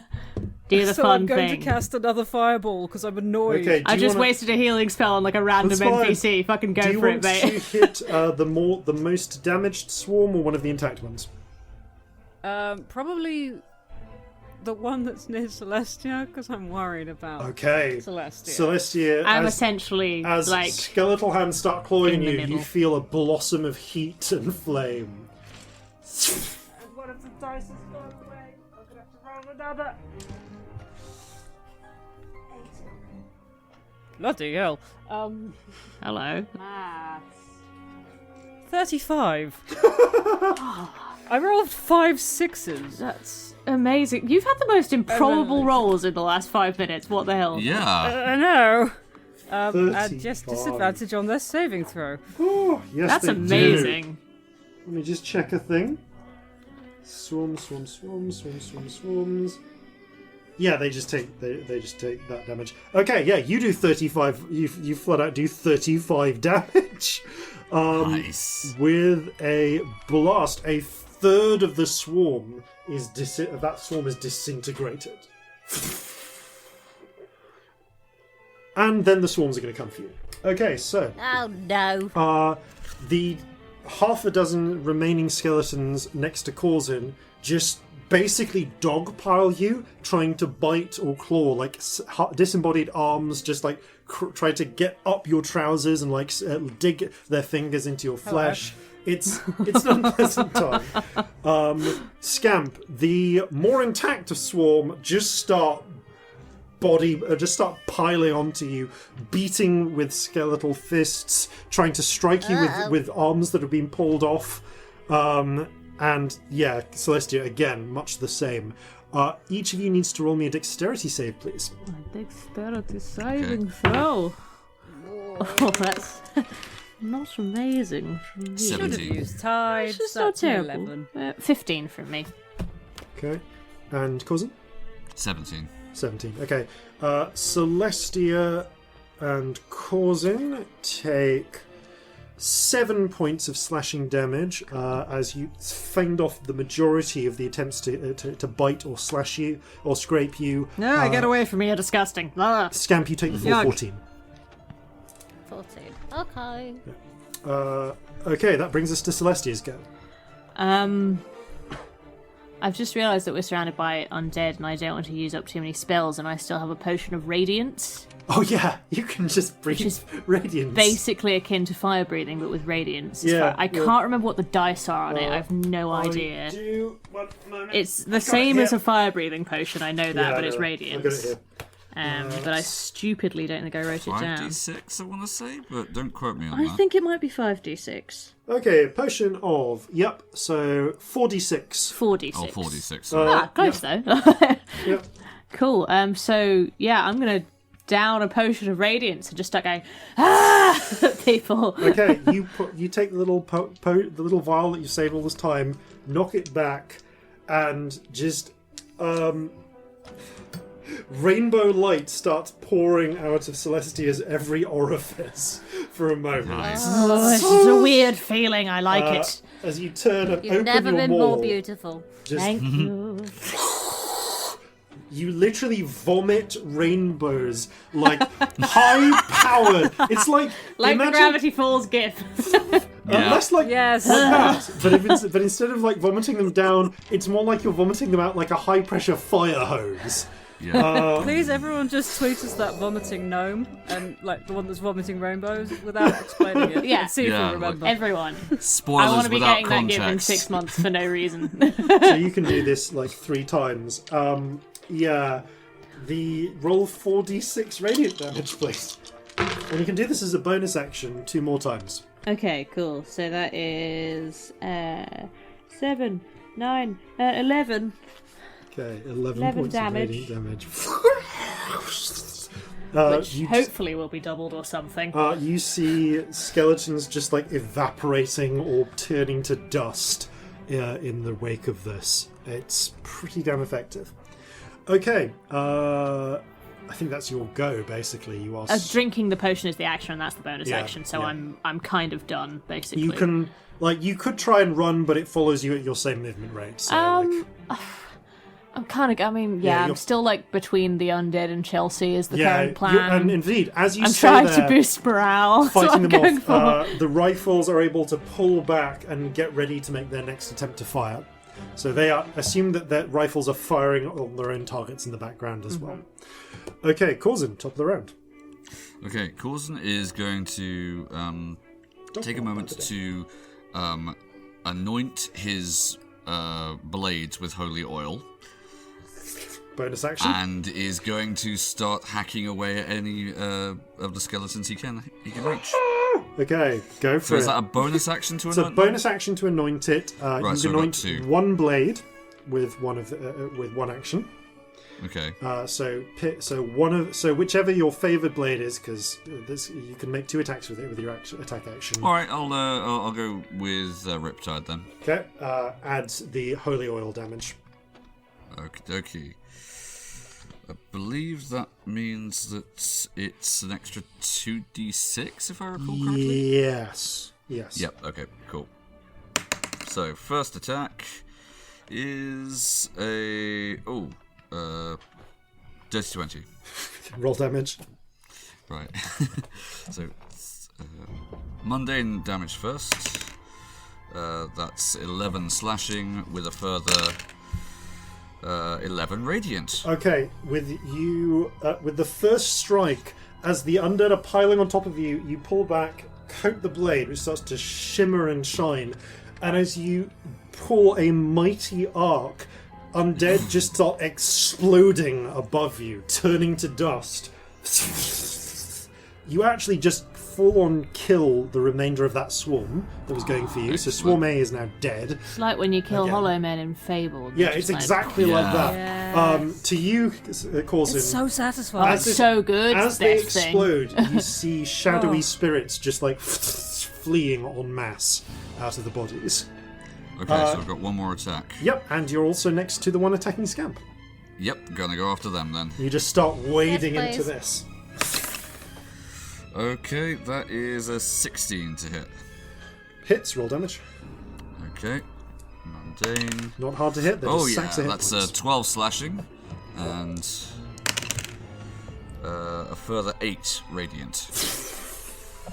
So 20 total. With another blast, you just strike into them and shatter your way through. Which takes us to Scamp. Oh boy. How badly injured is this thing? The one attacking you, swarming around you, is kind of mostly intact. It's just been Corzin's mega slash into it. The one attacking Celestia, about half of the dead is still around.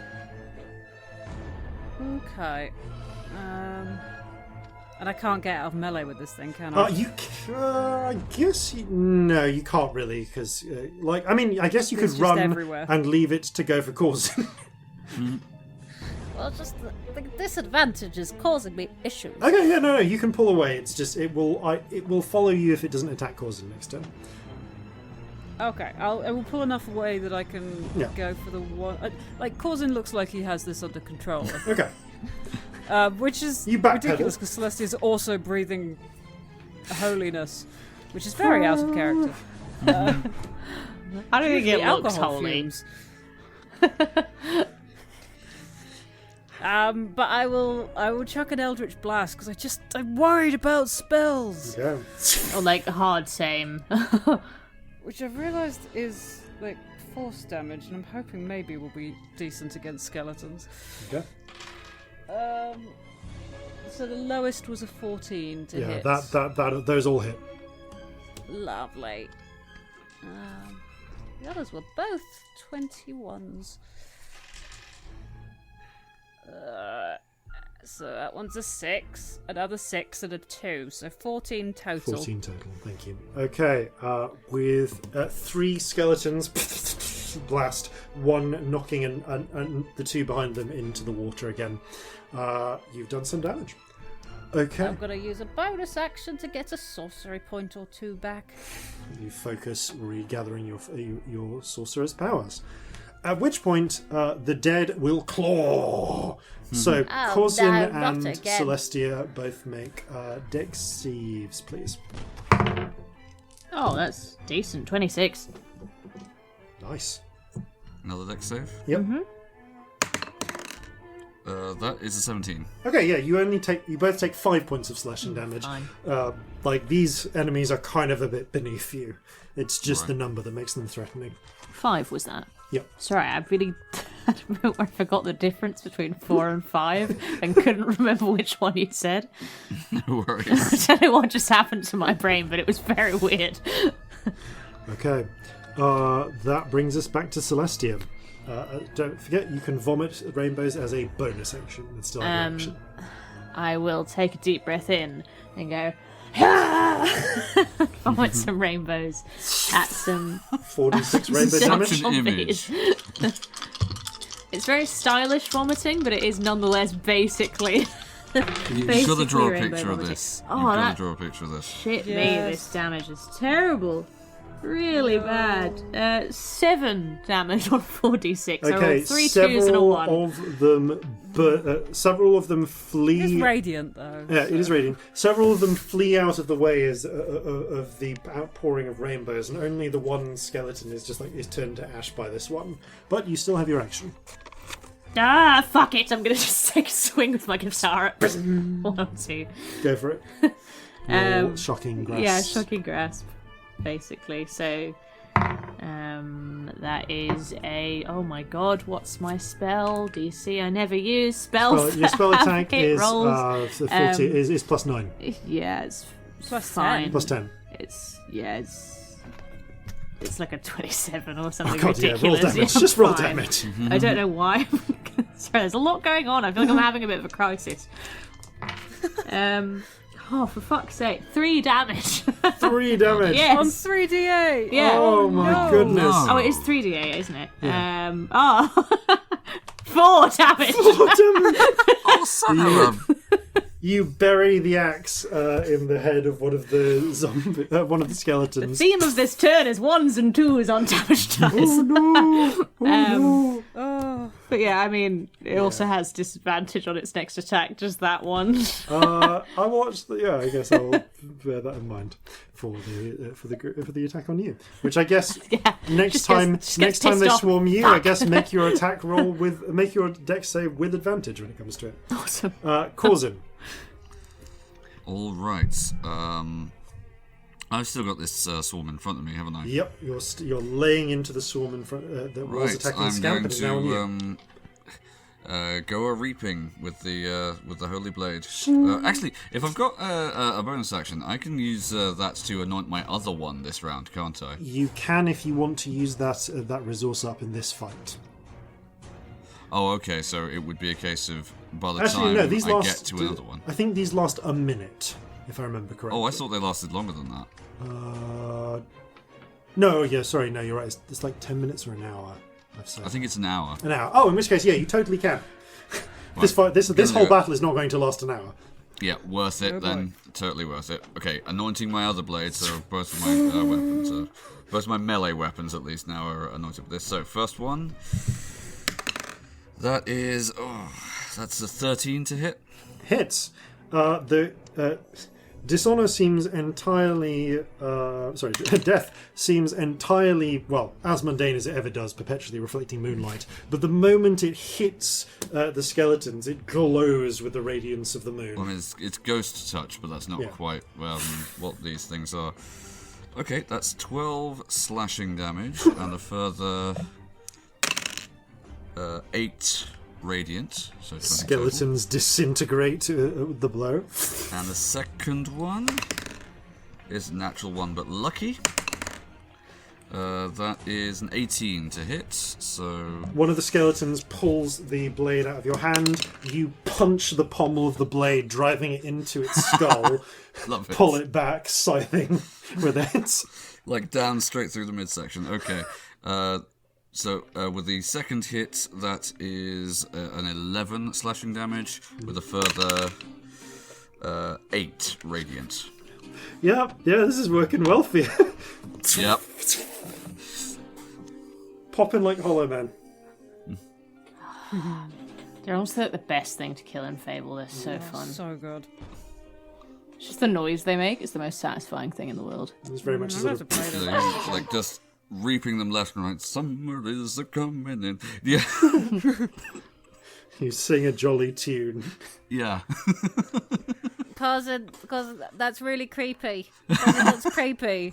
You can't sing your songs in mid-battle like that. It's really creepy. Always sing the morale mid-battle. calls Don't it. listen to them. That's all They're the no time. What are fun. you talking about? You hear a sort of demonic chorus from the next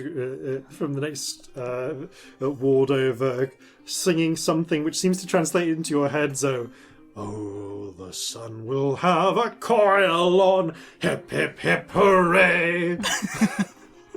Oh, The boy. sun hell. will be enthralled, and it's going away. See what you've started?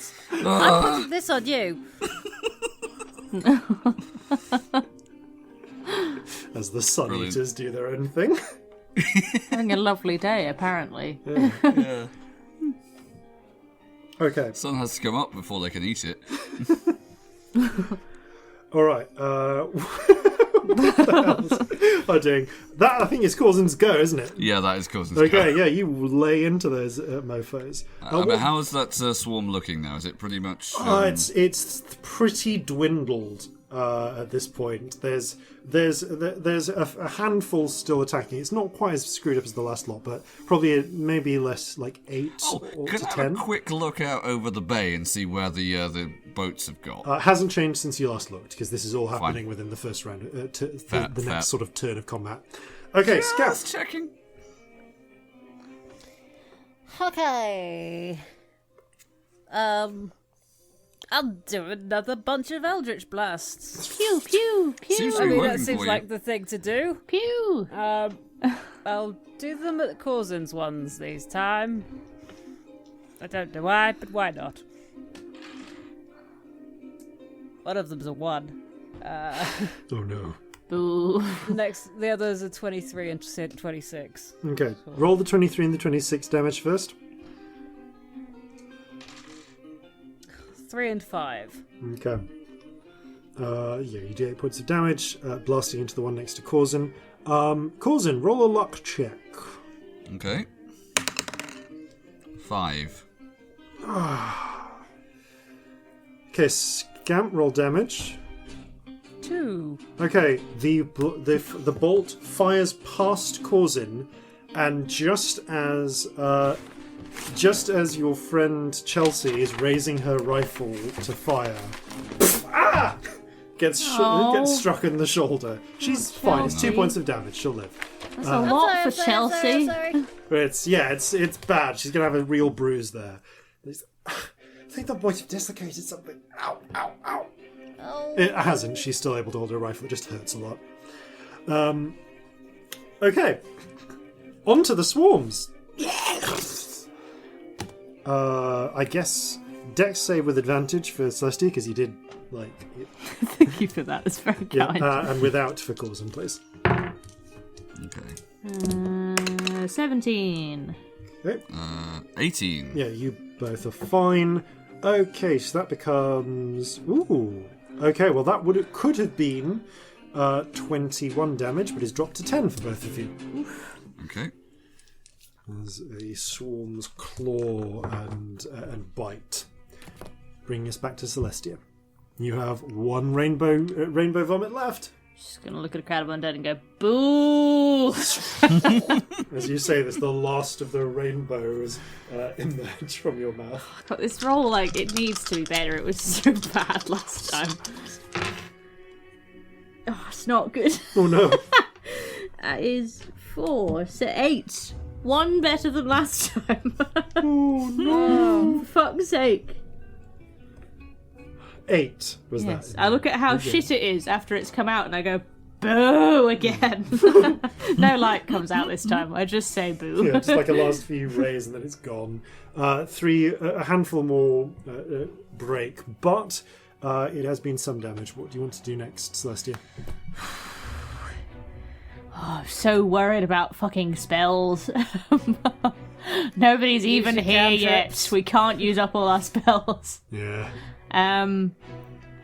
Yeah, I'm just gonna fucking get angry and just I raise the guitar over my head and hit one. Roll attack and damage. Unless it's very low, I'm going to assume you hit.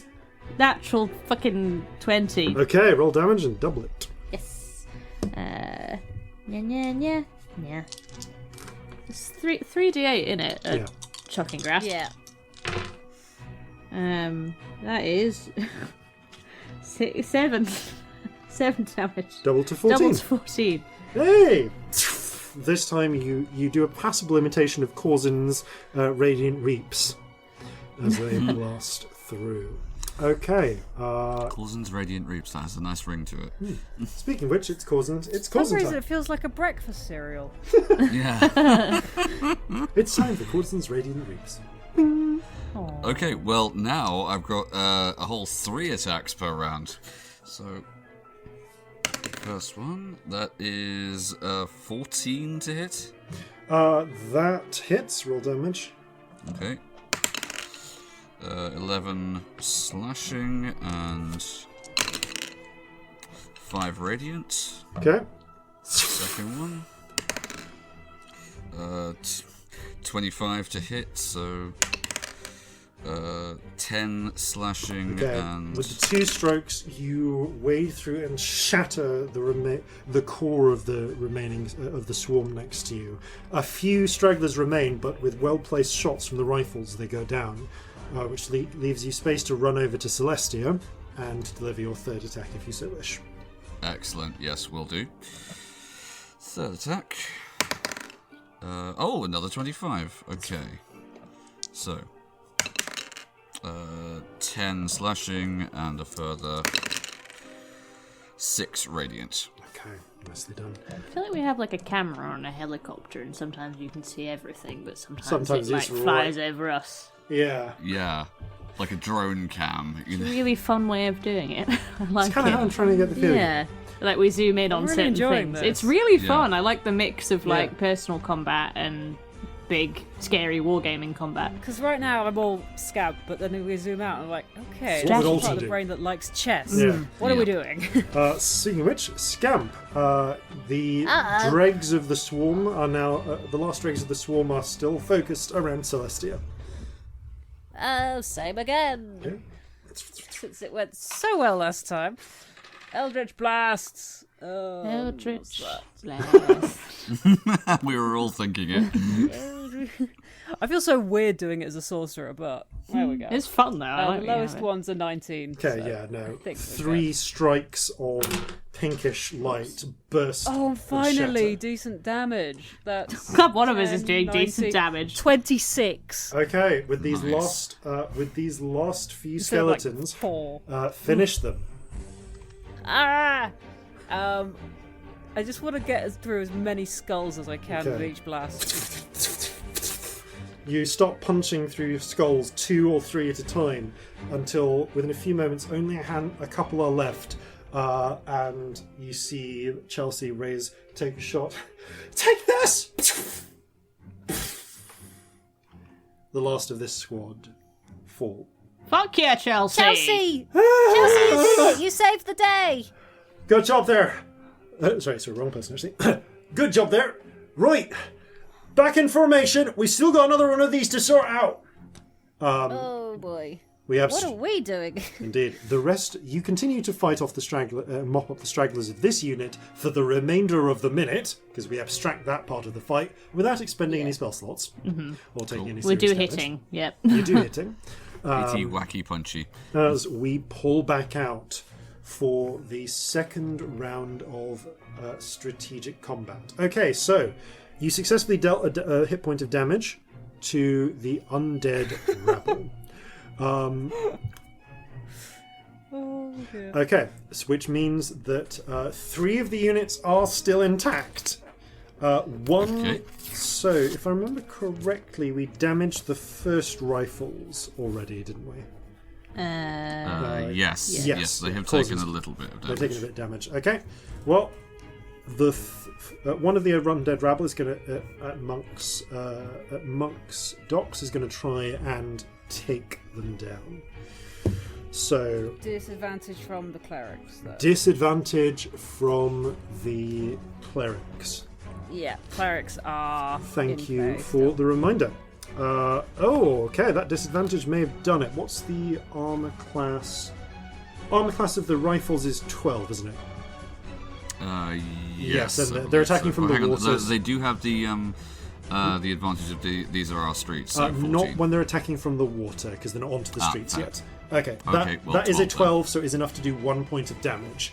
As Okay. the undead surge forwards, they are kept at bay, but soldiers are starting to fall or becoming injured enough that they're forced to pull back and recover. Okay. Okay. The two undead units of undead rabble that are in Harlot are going to try and make their attacks as well. They are probably going to focus on those irregulars, I think. The first unarmed irregulars.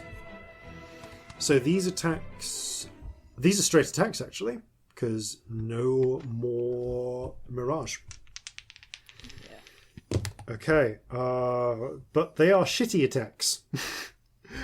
So one was an 8 and misses entirely. One is an 11, which doesn't hit because do these have are the our bonus. streets. Yeah, these are our streets. These yeah. are our streets. Okay, so the Excellent. undead press forwards, but they are confused. They mill around and are able to be led into quick ambushes and traps by They the are defenders. repelled. Well, not entirely, but held. Held, certainly. Okay, so that's the end of this undead rabble, which brings us to the Sun Eaters. Ah, yes. So, Nom nom nom So nom. many people so in the the Sun space. Eaters are currently still in Stitchfather. Well, kind of Stitchfather, like flanking into Harlot for their fight. So they can continue flank attacking in. So the rule, I don't think I necessarily explained this, but the rule with flanking is if a ward is contested, so if there are enemies in the ward, so for instance Harlot right now, and you have more than one ward neighbouring it that you completely control, so there are no units in, then you can make a number of sort of flank attacks equal to the total number of flanking sides minus one. Because one side is basically like feeding in reinforcements and serving as like the rear line. So because Harlot is surrounded by Stitchfather, which is completely controlled by the Sun Eaters, and Monk's Docks, which at this point is completely controlled by defending rifles, etc., and Upper Harlot, which is completely controlled, then so long as one of those three sides just sort of holds fire and doesn't attack, the other two can flank. Which I'm going to guess is probably what you want to do with the Sun Eaters. Yeah, I think I'm gonna flank Harlot again. Okay, make your attacks, please. Well, attack. And it singular. is not at disadvantage anymore, is it? No, these because are the not- Nightmare Lands have vanished. Lovely. Yes, just I'm raining attacking now. whichever unit was more injured. Cool, go for it. Okay, that is a 19. That hits you, Nice. and that's enough to trigger morale. As the giant snake, which they succeed, the giant snake basically just starts crunching undead in its jaws. Baiting. As Apophis just rolls and smashes them. I mean, as a way of getting attention for your new cult, Yeah, it's a good move. Yeah, it's pretty and it's good. actually not all they do. Optics. There's a moment Yeah. where they start. You just hear a chant calling out, "Sun Eater, Sun Eater, Sun Eater," and darkness. It's night, but you look up and there is the light here is because of the thick rain. There's very little light. It's all from like street lamps, but it seems to go out immediately around the little horde of demons. Cool. They become surrounded by darkness that they seem to have no difficulty fighting in. Ooh, thank you for reminding me that I have the darkness spell, though. Yes. Yeah, I was hoping to use it on those scrying sensors, but they were too far apart and moving. The Potentially helpful for other things, though. it is. Yes. Okay, so that makes the so the Sun Eaters activate their Darkness special, which is useful if anyone tries to attack them, and they do so. So the undead rabble are severely damaged, but still hold together as a cohesive unit, just about. Is he doing radiant damage because he's a god? No, he's the Sun Eater. He's not the sun. Oh, okay. He's doing giant fuck-off snake damage. Oh, fair. Okay. That's also good. Yeah. Big old snaky snake I will damage. accept that. He is someone who's looked at the evil overlord list and gone, screw you, I will turn into a giant snake. Big old snaky snake damage. Okay, at this point, the boats continue to get closer. So the Reclamation Corps Act, unseen by you from this point, but as calls come out from just beyond Piper Docks, it looks as though rowboats are starting to drift closer to the shore. So not quite close enough to be easily attacked from the shore. They're about, at this point, they're like maybe 150-ish feet out from Piper Docks in the water. But the Just miss Sander and things like control water. But the scouts are starting to get as they call back, like, so we've got contact. They're empty. What? Oh. The rowboats seem to be just filled with, as far as they can tell, like they can't work out, maybe sacks or something. But there's no one rowing them. They're just floating down the water. Creepy. Okay. That's the Deadeye. Sorry, not the Deadeyes. That's the Reclamation Corps' turn. The Deadeyes are currently in 5 friars. With the Deadeyes, we did want to get Felipe dispelling some scrying. So if you move them into, in terms of what they can reach from here, it's basically got to be Monk's Docks. That's fine. So because there is space for them to turn up after one of the armed irregulars left. The Deadeyes move into Monks. It's a maximum of 4 units, isn't it? Yep, maximum of 4 units. So they are able to push in. Thank you. Because they have pushed in, Felipe, although they can't... I mean, I guess if you wanted them to swap to the front, they could attack in place of one of the rifles. They're slightly better in terms of... True, I mean, they could actually... I mean, what does that do to Felipe dispelling things? Felipe will dispel things just by virtue of being in the... I might put them at the front if everybody's okay with that. Yeah. Because, like, we might as well get them involved. Yeah. If they're in Monk's Dock, like, let's get them attacking, you know? Okay, in which case, Jenny's kind of... It's not Jenny. Chelsea's kind of damaged first rifles probably wants to move back so that the fresh unit can filter in. Yeah. Which is what happens. The Deadeyes can make an attack then, and that area is now blind to artillery damage. As Felipe just starts cast a spell to allow him to see invisible things. And so then the first rifle's now back in 5 friars? No, they can stay in Monk's Dock. They're still in Monk's Dock, they're just at the back. Okay. They've just pulled Just back a clarifying. rank. Advantage, disadvantage? I'm not sure. True. On this one. So they are attacking someone in the water. They are amphibious. The undead are amphibious, though, so there's not advantage. Okay, for so this. is it straight? Straight or attack. Is it disadvantage for rain with Deadeyes? Oh no, Sugar. Maybe you don't want to pull the Deadeyes in because the Deadeyes are undead, using chiefly undead forces, and you've got magic circles in place that screw up undead attacks. No, yeah, I won't do that's that. the point. So, yeah, we okay. would know that. So yeah, the They rifles do have stay at the front. disadvantage anyway, though, True. because of the rain. Oh yeah, they'd have So disadvantage the anyway. So disadvantage yeah, doesn't stack. Deadeyes to the front. Fuck it, Yeah. yeah. Yeah. Actually, yeah. Thank you you're for reminding me. Um, Attack with disadvantage then. Nearly Thank you. everyone's That's actually got what I was disadvantage. asking. I actually forgot. I forgot about the damn rain that gives It's almost okay. everyone disadvantage. Cool. I'm rolling an attack with disadvantage for the Deadeyes. This is 17 actually. It's not bad. Yeah, that does it. And okay, so as they fire onto the fairly intact horde, combined with the other efforts, about 100 of the undead start to fall as this undisciplined horde is met by the zombies, or the Ferocian-controlled zombies. They with the same military precision as Alton's units, they raise their muskets, fire, step back, reload. but unlike like this steel discipline that you're seeing, this is just these actions feel stiff and robotic by comparison. It's a little unnerving to watch, but they do drop many of the undead coming for them. Okay. That's the end of the Deadeye's turn. They have blanked out Harlot from attacks by the artillery.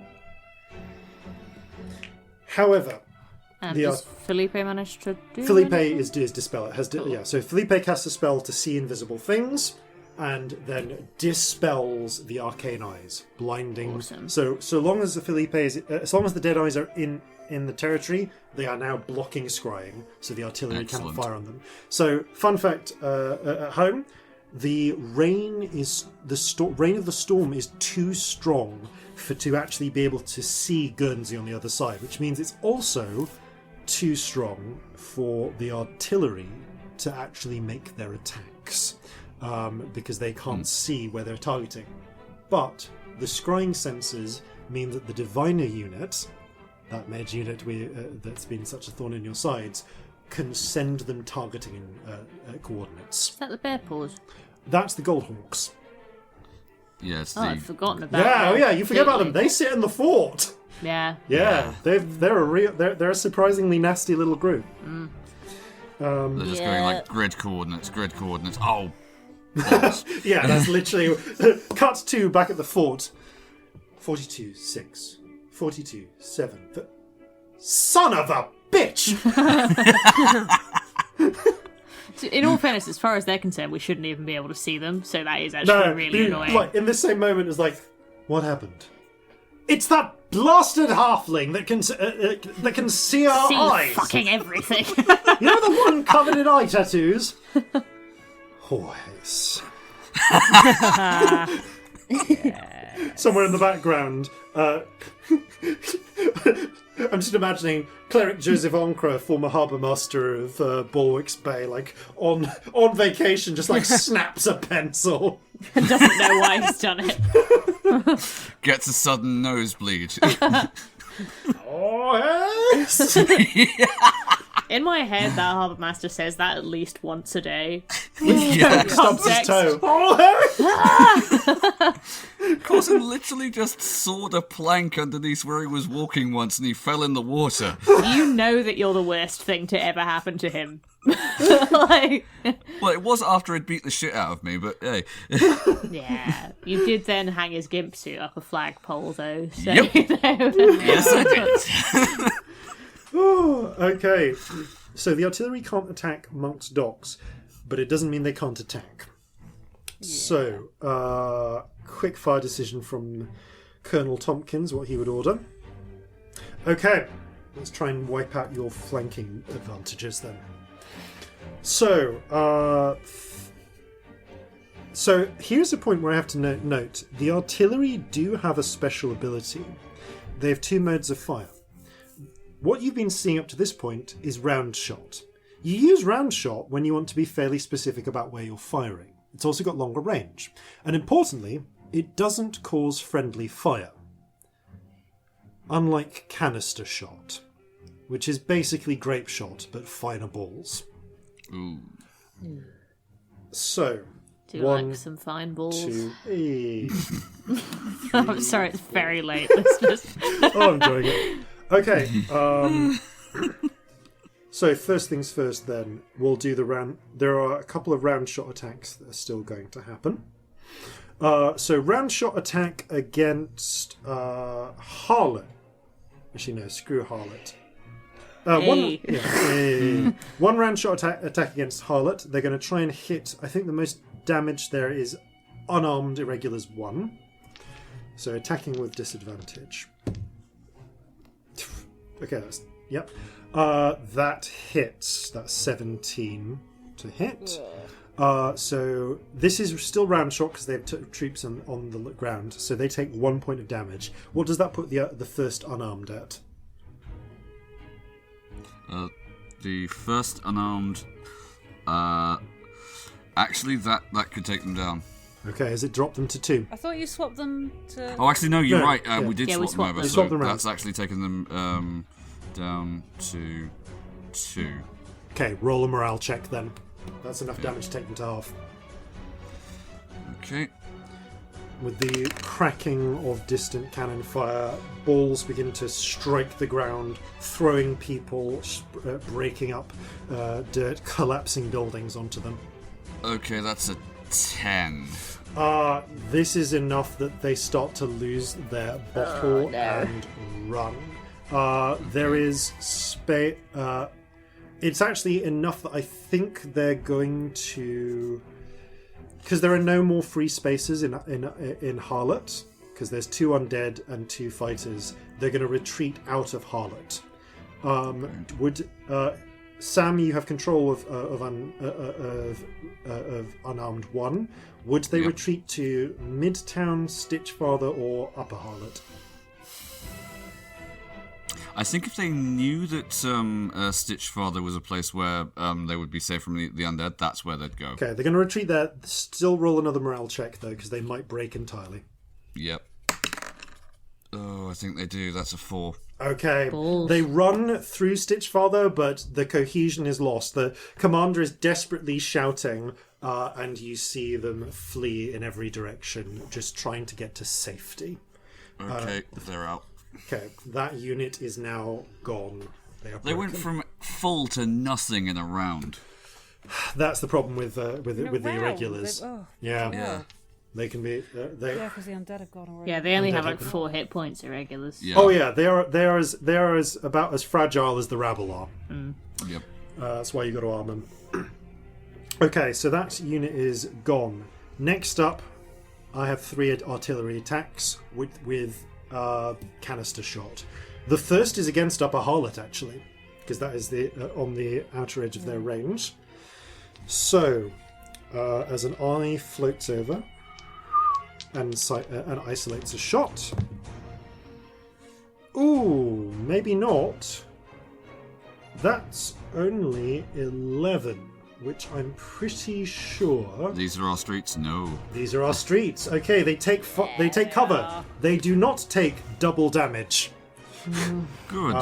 As the canister shot blasts against the solid walls. Next up, they're going to try and hit the group in Piper. Okay, natural 20, but ignore that. 17 still is enough to hit Piper Docks. Yeah. So this is unarmed irregulars 3. So Bobs, you have those. Robbies, yeah. They immediately take 2 points of damage and need to make a morale check. Yep. Nope, that's 11. Okay, they lose a point. They don't, and I guess they pull back from the docks and roll another check to see if they rout. Yeah. Okay, that's a dirty 20. Okay, they hold fire with 1 hit point, and I'm gonna say that because there's no one pressing to land on Piper Docks at this moment, they don't completely lose the ground either. Okay. But they are very damaged. Okay, that brings us to there are now 2 units in Bow East, which is, 4 and 5. So I think I'm going to do this on 4 and keep attacking Robbie's units. Because that's the one that was originally here. Yeah. 16 is the lowest. Yeah. Another 2 points of canister shot and roll morale again, please. Another 11. Okay, they pull back from the edge, running and screaming. And I'm assuming I'm rolling another. That is a 17. But manage to pull together a small core of resistance. The reason I don't... Now, it's worth mentioning for the sake of balance, the reason I'm not using... they do not use this attack in, say, Harlot, is because it automatically does friendly fire damage if you have units in the same ward. It's like reckless attacking if you're a barbarian. Yeah, basically. Yeah. It's like firing a shotgun into a fist fight. Don't do it if It's you've like got me friends. fireballing the people that Corzin is in the middle of. Yeah. It's not a good move if you've got units on the ground there. Okay, that is the end of the artillery's turn. Worth noting, kids, that we have a big old opening at Harlot, which we might want to plug up next time. Because, I'm suddenly worrying now that the boats are empty. It occurs to me to worry about the fact that the end where the battery is quite open. Okay. Yeah. The fact they're empty concerns me. If they're not empty, there's sacks. I want to know what's in those sacks, because my guess is explosives. Yeah. But also, where are the people? Like, are they coming up from under the water? Are they coming from behind us? Surely they only have so many boats. Like, how are they getting here? We don't know how many boats they've got. They might have loads. They might be The fine. scouts estimate what they can see is enough boats for one unit. Right. Okay. So, like, enough that you could carry 500 people if there were people in them. Yeah. But there don't appear to be. Like, are these boats being, like, moved by any visible means through the water? Roll a perception check. Okay. Straight. It's Corzin, or... Yeah, it's Corzin. For the sake of this, I'll assume that you can kind of see this in the distance. It's 13. They appear to be floating down street, like towards the sea, essentially. Like, in the direction the river would be flowing. In the direction the river would be flowing, but broadly, like maybe starting to come towards like Harlot or Monk's Head. Monk's Docks. It's not clear whether these are just like decoys that have been set adrift or not, or if some forces like guiding them. Not. I mean, I want to drop a fireball in one when we can, just to see if it explodes. Not a bad While shout, it's far honestly. enough out. Yeah. Okay. At this point, then, I think they're gonna use a secret weapon. Ooh. So, as the defenders are fighting off the now increasingly thinning amounts of undead at Harlot, some of them suddenly start grabbing at their throats unexpectedly.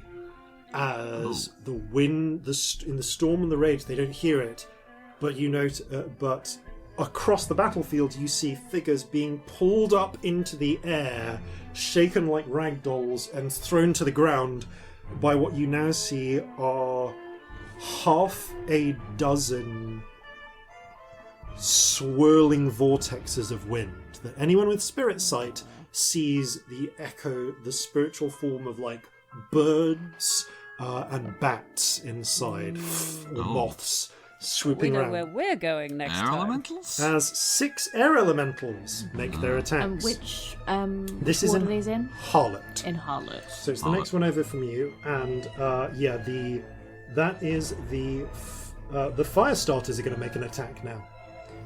So this is against Twisted fire starters.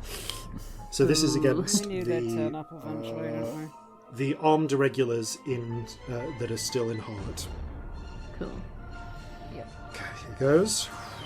They are not attacking with disadvantage because they don't use. This is not a gunpowder attack. But it was also really shitty. So, so although the air elementals start scrambling to attack, the defenders are able to kind of root themselves, take cover under awnings and fire upwards. They're at least able to hold fire against the forms that they can see. Okay, that brings us on to the kind of second, as it were, half of this, when all the enemy have acted, and into the rifle militia. So one unit of rifle militia has pulled back in Monk's Docks, one is still on the front. Okay.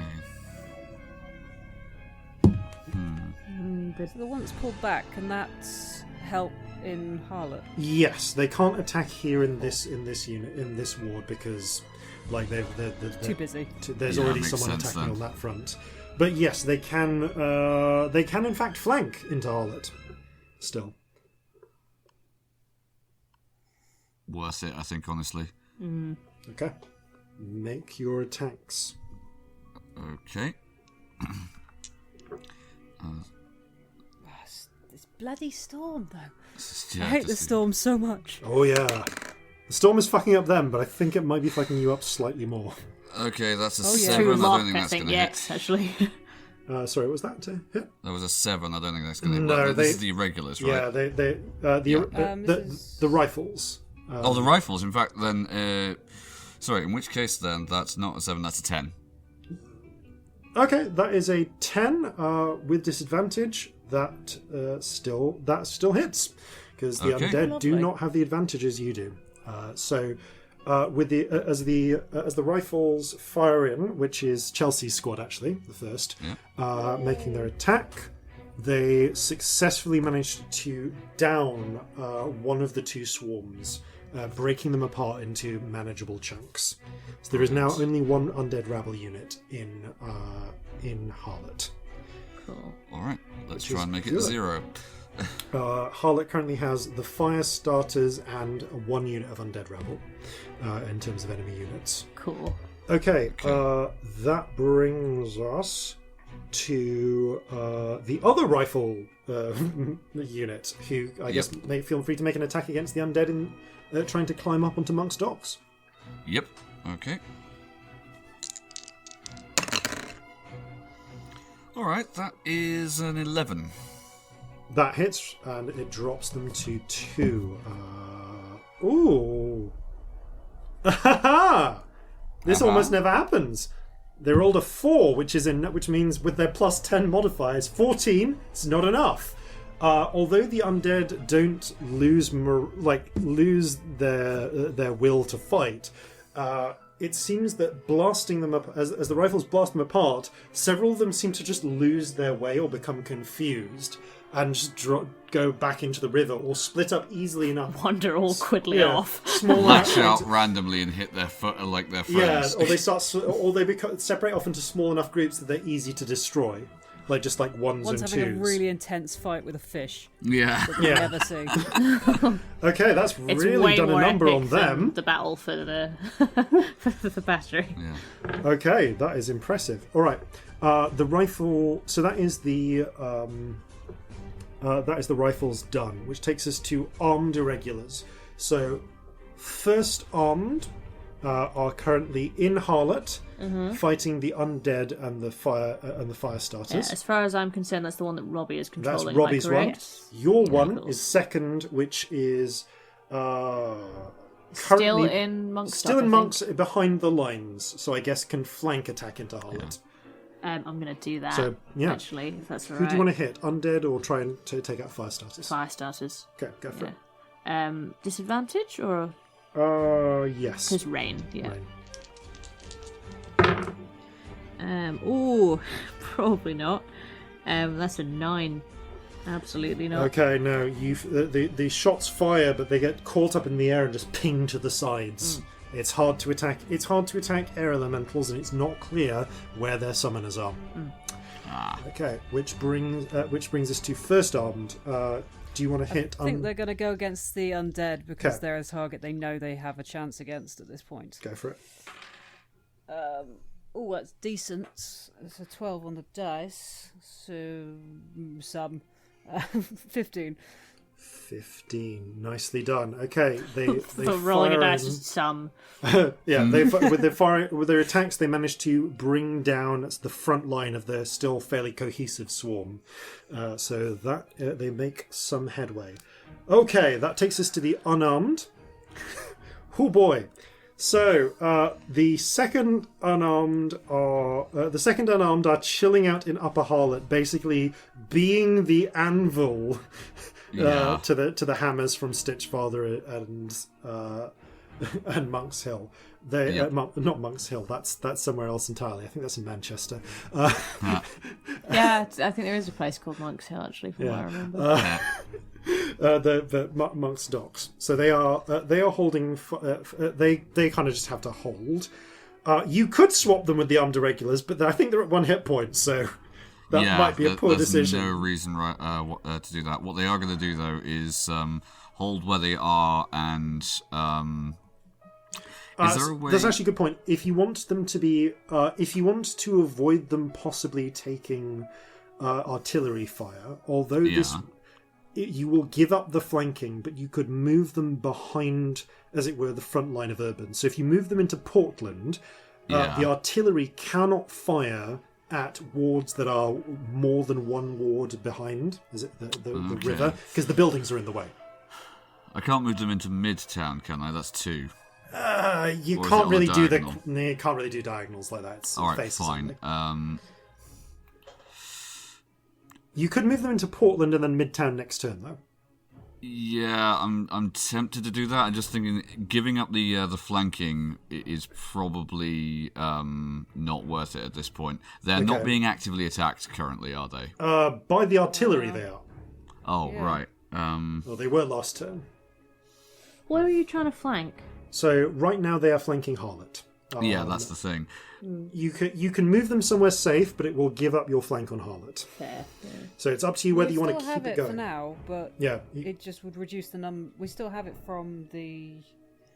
from Stitchfather someone and else. Monks. All right, if we still have flanking Yeah. on Harlot, then I'm going to move them into Portland. Okay, they've moved into Portland where they are no longer attackable by the artillery. Because which- actually, if I can get them back around, I can get the clerics to them more easily. yeah, that's Yeah, fine. like if we can get rid of the undead, the clerics could start healing. Yes. Yeah. Okay, so that's giving you the advantage. So that is then moved. Third unarmed in Portland. It's not in Portland. In Piper Docks. There's not a lot they can do, but they are currently providing flanking. No, they're not providing flanking on anyone right now. But if they do move inland, they'll be safe from the artillery, but they will essentially surrender Piper Docks to anyone who lands on it. That's the thing. I'd rather not do that.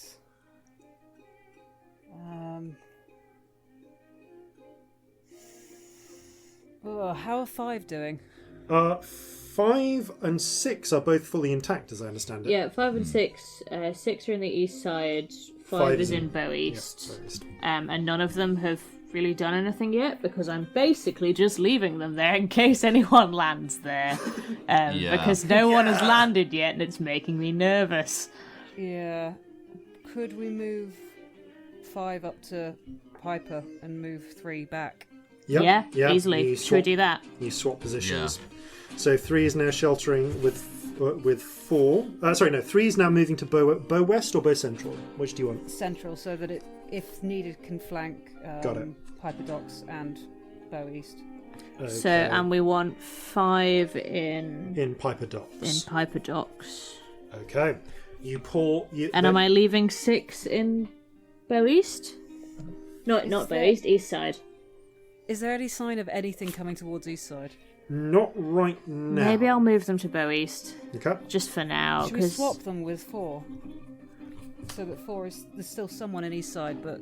But they're you're less taking your fresher unit. So Yeah, Yeah. let's swap them with 4, that's a good shout. Okay. Are you keeping track of where 4 I'm are? keeping track of everything. It's worth noting. I'm keeping track of everything as well. Yeah. But keep track of your own as well. Okay. Yeah. So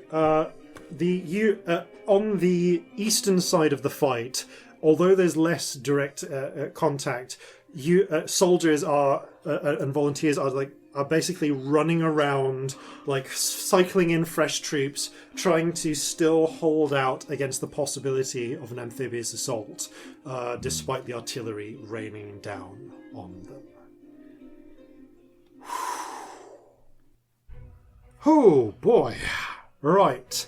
Now, at this point, we will go back into player time, but the clock's already around 4 hours or so, and No, it's past 2 in the morning. past 2 in the morning. I think this is going to be. I think we're going to split this into 2 episodes. So we're going to. Because we faffed at the beginning. Oh yeah, We love a it was good faff. faffing. That was fun faffing. It was great faffing. I regret no It was great. I faffing. wouldn't, World-building wouldn't- faff. No regrets. No regrets whatsoever. Important faff. So, as we are at this moment in the battle, off in the distance, across the water through the heavy rain, you hear the distant cannon fire of the naval skirmish that is happening, keeping both sides from just interfering by firing cannons on the whole thing.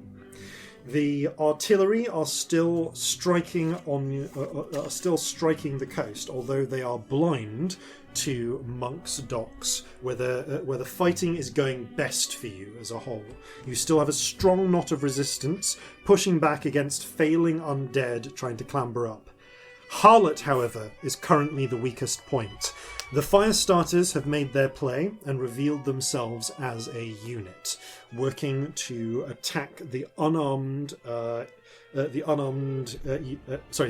units, but which are of less quality, trying to hold out as they are essentially being pincered now by air elementals from the top and a horde of the damned from the side.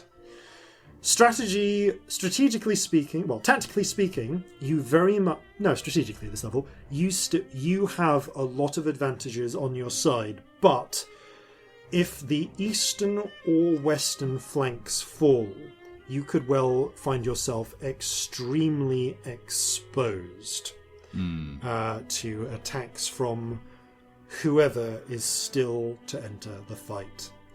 On the bright side, though, you're not getting perpetually artillery struck by siege fireballs. So that was a great use of the Sunset Gold. Oh yeah, I regret nothing of that. I have to say. Yeah. Seriously, the bear paws had anti-infantry lightning attacks that worked like the artillery ones and just wiped out like 2 hit points at a time. We did good. Yeah.